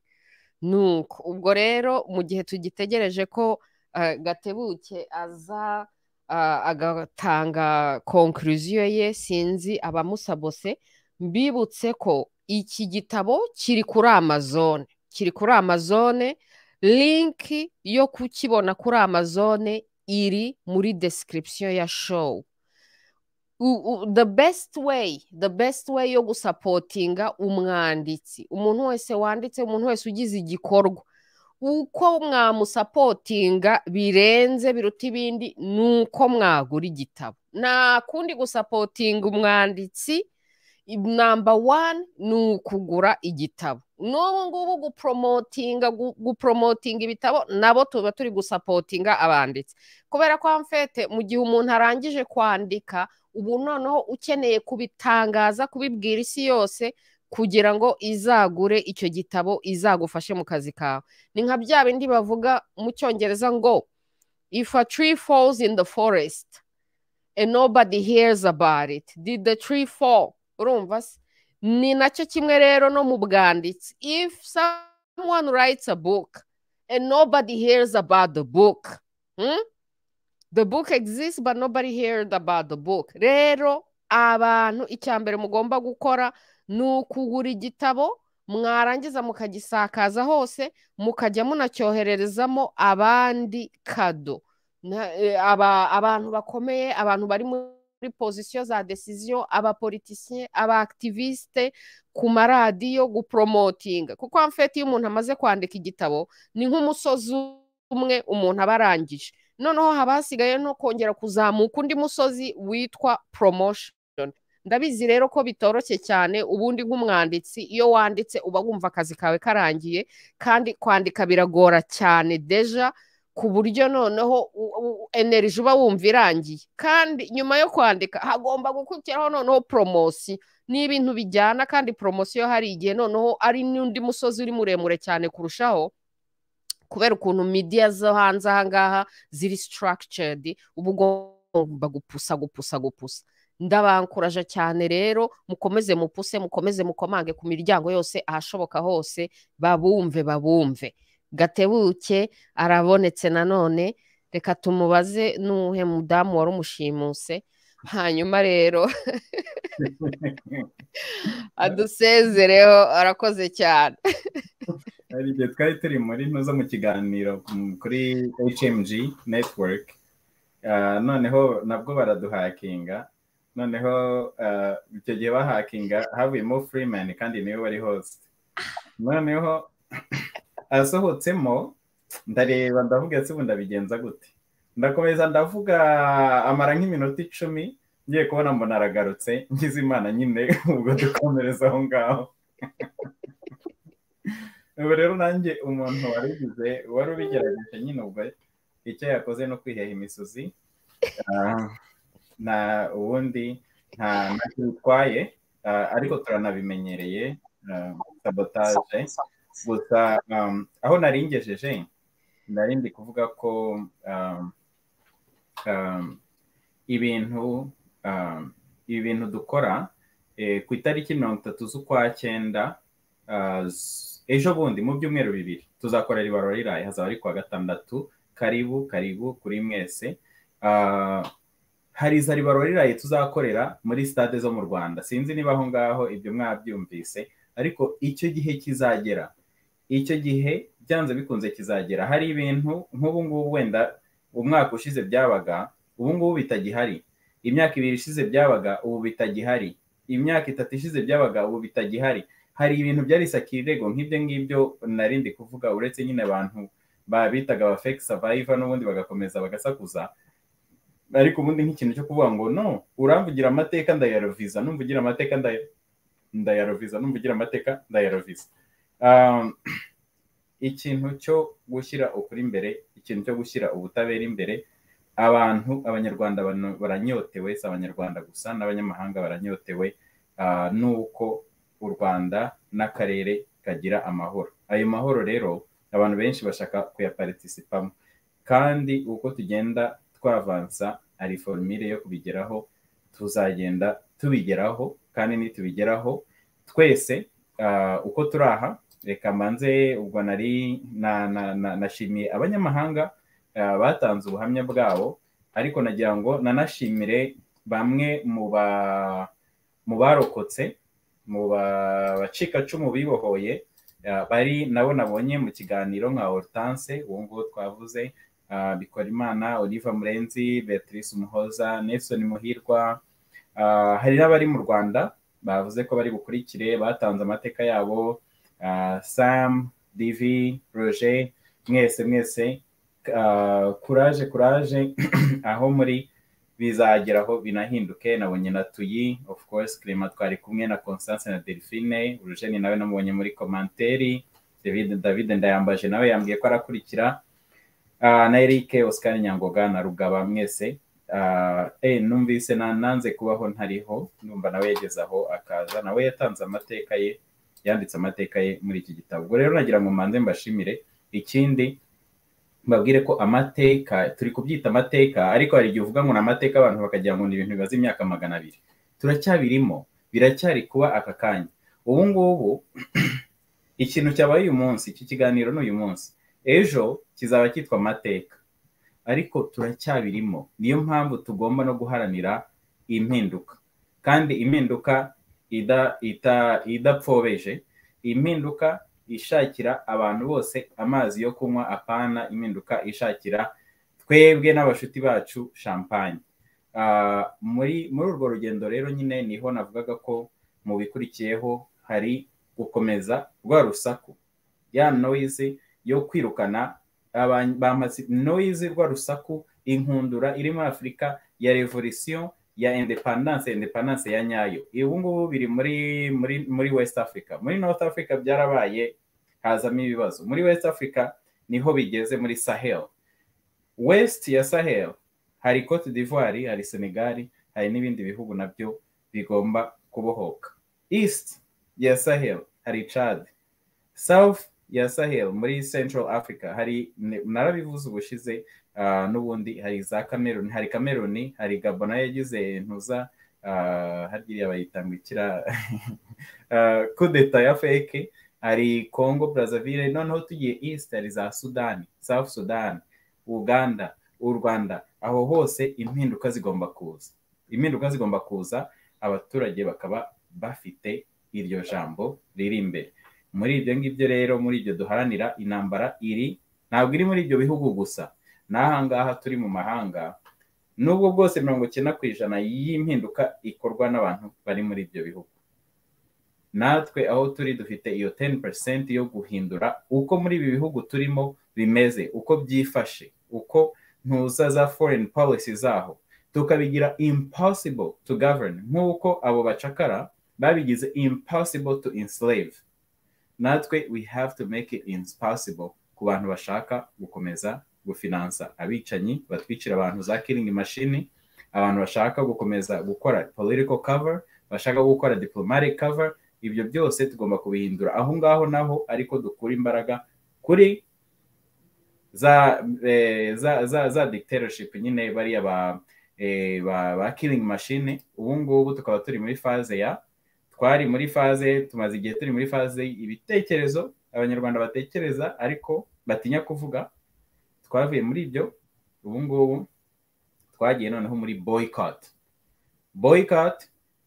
made in Rwanda, boycott Rwanda Air, boycott ikintu cyose, igicuruzwa cyose, ikiribwa, ikinyobwa, imitako, imyenda, ibintu byose bivamo biza mu mahanga bivuye mu Rwanda, kubera ko niyo havamo amafaranga n'amadovize bakoresha yo kugura ibikoresho byo guhonyora abo bakarasira, byo gufunga ayo maprizo bayubakisha amafaranga, gufunga abantu bamaze imyaka 30 bafunze bazira ubusa, no kwishyura b'abantu bakorera training bakabakoresha ubuhamya bwa fake bwo kujya kubeshyera abantu bakabafunga imyaka yose bagaheramo. Ayo mafaranga duhagarikire inkotanyi, amafaranga tuzipfukamishe, amavi yazo amere nk'ay'ingamiya cyangwa se amere nk'ay'ihene. Agafoto nibagiye kukakoherereza nkona ko tugashyireho k'amavi y'ihene ukuntu aba ameze. Donc kuri ngewe iyo niyo phase tugezemo, buri wese ashobora kuyigiramo uruhare. Dukoreshe ndi kubibona kuri screen, vote with your money. Dukoreshe amafaranga yacu kwereka killing machine ko tutazishaka. Ibyo ngibyo ni ibikorwa n'abantu bafite ubushake bwo kubona impinduka, kuko ntabwo ushobora kubona ikintu na kimwe utaharaniye cyangwa kitakuruhije utakoreye. Niba ushaka change mu bintu biri change, iyo change niba tuyiha agaciro binasaba sacrifice turimo gusaba ntabwo ari amaraso, ahubwo ni ukwigomwa. Rero numva ari aho ngaho nasozereza, gashimira abantu bose bakurikiye iki kiganiro, kandi nkongera nkababwira stay tuned, byaba kuri ibyo bikorwa biri offline bizashoboka tuzajya tubishyira ahagaragara, ibigomba kujya ahagaragara. Ikindi tube turi kumwe ku itariki ya 30, azaba ari saa 12 zo mu Rwanda za nimugoroba, saa 6 Eastern Time, saa 3 za mu gitondo Ausaresi akiri mu mapinjama muri Pacific. Muratwanga, reka mvuge ko ari urwango mufitiye West Coast, sha muradupfobya buri gihe mukora show ndyamye, sha ubwo si byo ni ibiki? Urwango ni ishyari. Yeah. Donc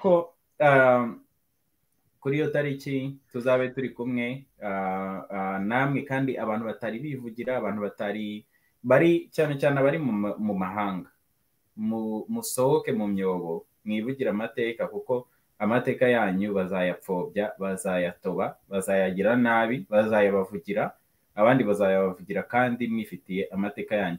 Kandi ni hahandi niba hari umuntu wikanga urupfu, nk'uko mama ajya bivuga ngo hari abantu bikanga urupfu nk'abarwigeze, utinya urupfu n'ubundi ugapfa, ugaceceka ugapfa, wavuga ugapfa, byibura iyo uvuze ugira abandi ufasha. Twese tugire ikintu dufasha abandi. Hari commentaire nabonye ya Donatien Kabuga ari kuvuga ngo you are because I am, nibwo bumuntu. So we are because you are. Amateka yacu iyo tuyavuze cyane nkatwe turi ahantu dushobora kuyavuga, tuba turimo no guha n'abandi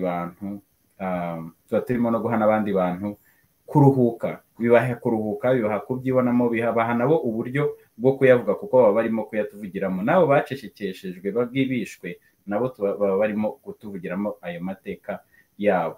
Umugani rero wa Kinema ngo urupfu ntawe rwishe, ndumva ari aho ngaho nasozereza. Urupfu ntawe rwishe, ntitugatinye urupfu nk'abarwigeze. Exactly. Ahubwo ubwoba burica kurusha urupfu. Ngukorera ku bwoba ugapfa udashaje, niko mushiti wanyu Mohamed yajyaga atubwira turi abantu.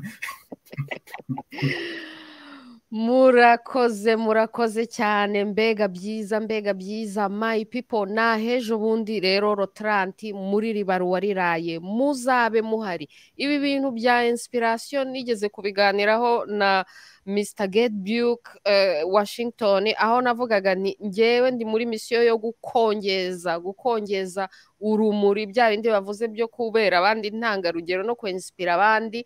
Ndi muri misiyo yo gukongeza bya bindi bavuga ngo niba uritara, niba ufite akabuji, urumva ako kabuji kawe kugakongereza undi muntu, nawe ukamwakiriza itara rye, nawe ukamwakiriza buji ye, nta kintu na kimwe bigabanya kuri buji yawe, urumva se? Kandi urakongeje n'undi muntu uramwakije, na buji ye nayiratse, amatara yake my people. Twake, niturangiza tumurike, nitumara kumurika dukongeze n'abandi, urumva se? Ubu muntu yagira umuntu ushaka kuguhakanya ko ibyo bintu wabimbwiye, azabaze Freeman, azaba umutangabuhamya.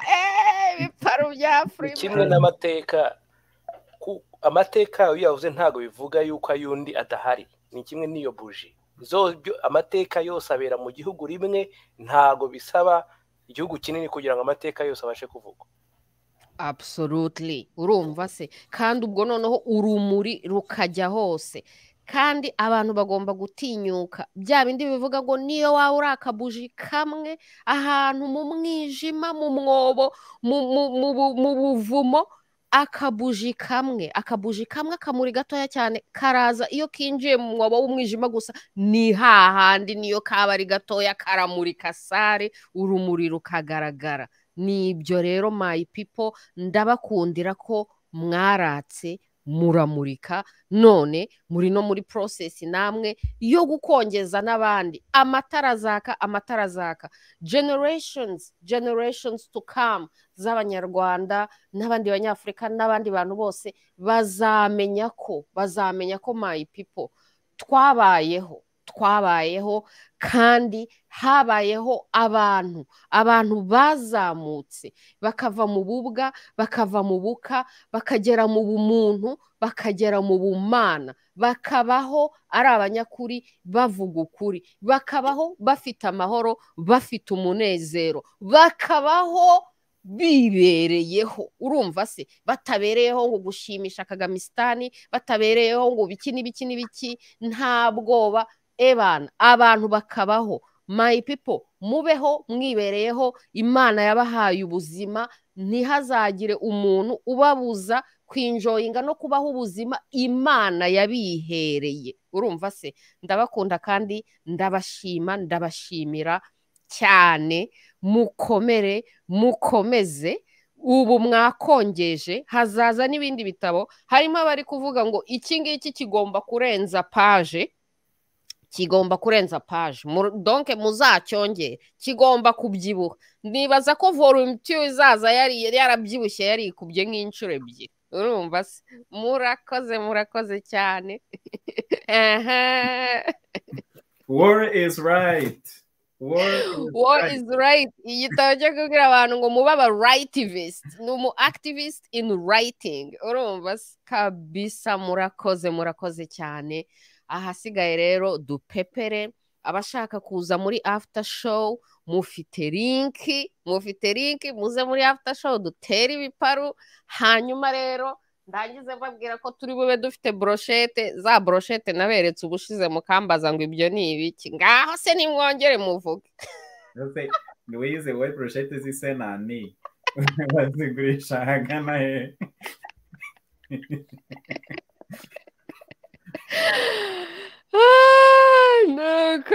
Nuko muri komenti hahiye ba Bea barahari, Jean d'Arc Warrior turababona, Donatien Kabuga mukomere cyane, ati Gatebuke uri mu Rwanda cyako ukomeye kabisa, ryazigara hari Claude n'akandi kavuga ngo kwica uzapfa ni umurimo w'imfabusa cyane, kuko wica none nawe azapfa ejo. Nk'abandi bavuga ngo ngayimbwa itazansangayo harya.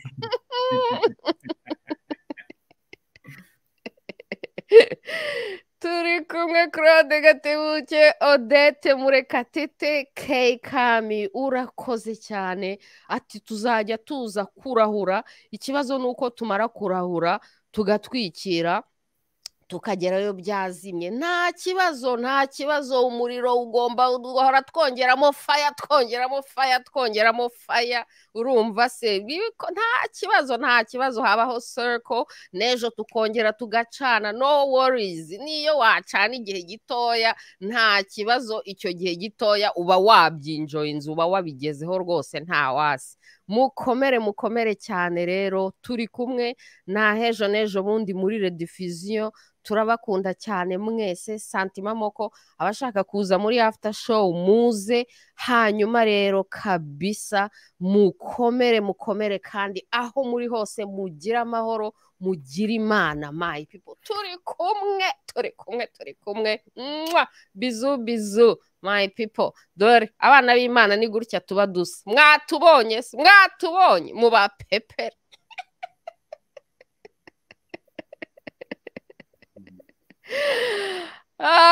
dore mu kurangiza ibiparu dore ya stade amahoro mwavuze ngo tuzateraniraho yo ni ngiyi bavuze ngo iyi ni fake news.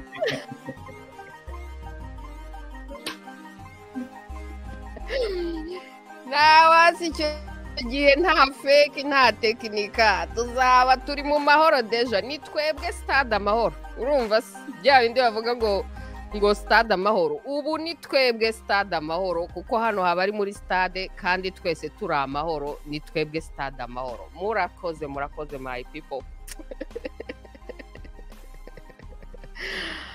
All right, we are done. Thank you so much. Yes. All right. Survivors, yeah.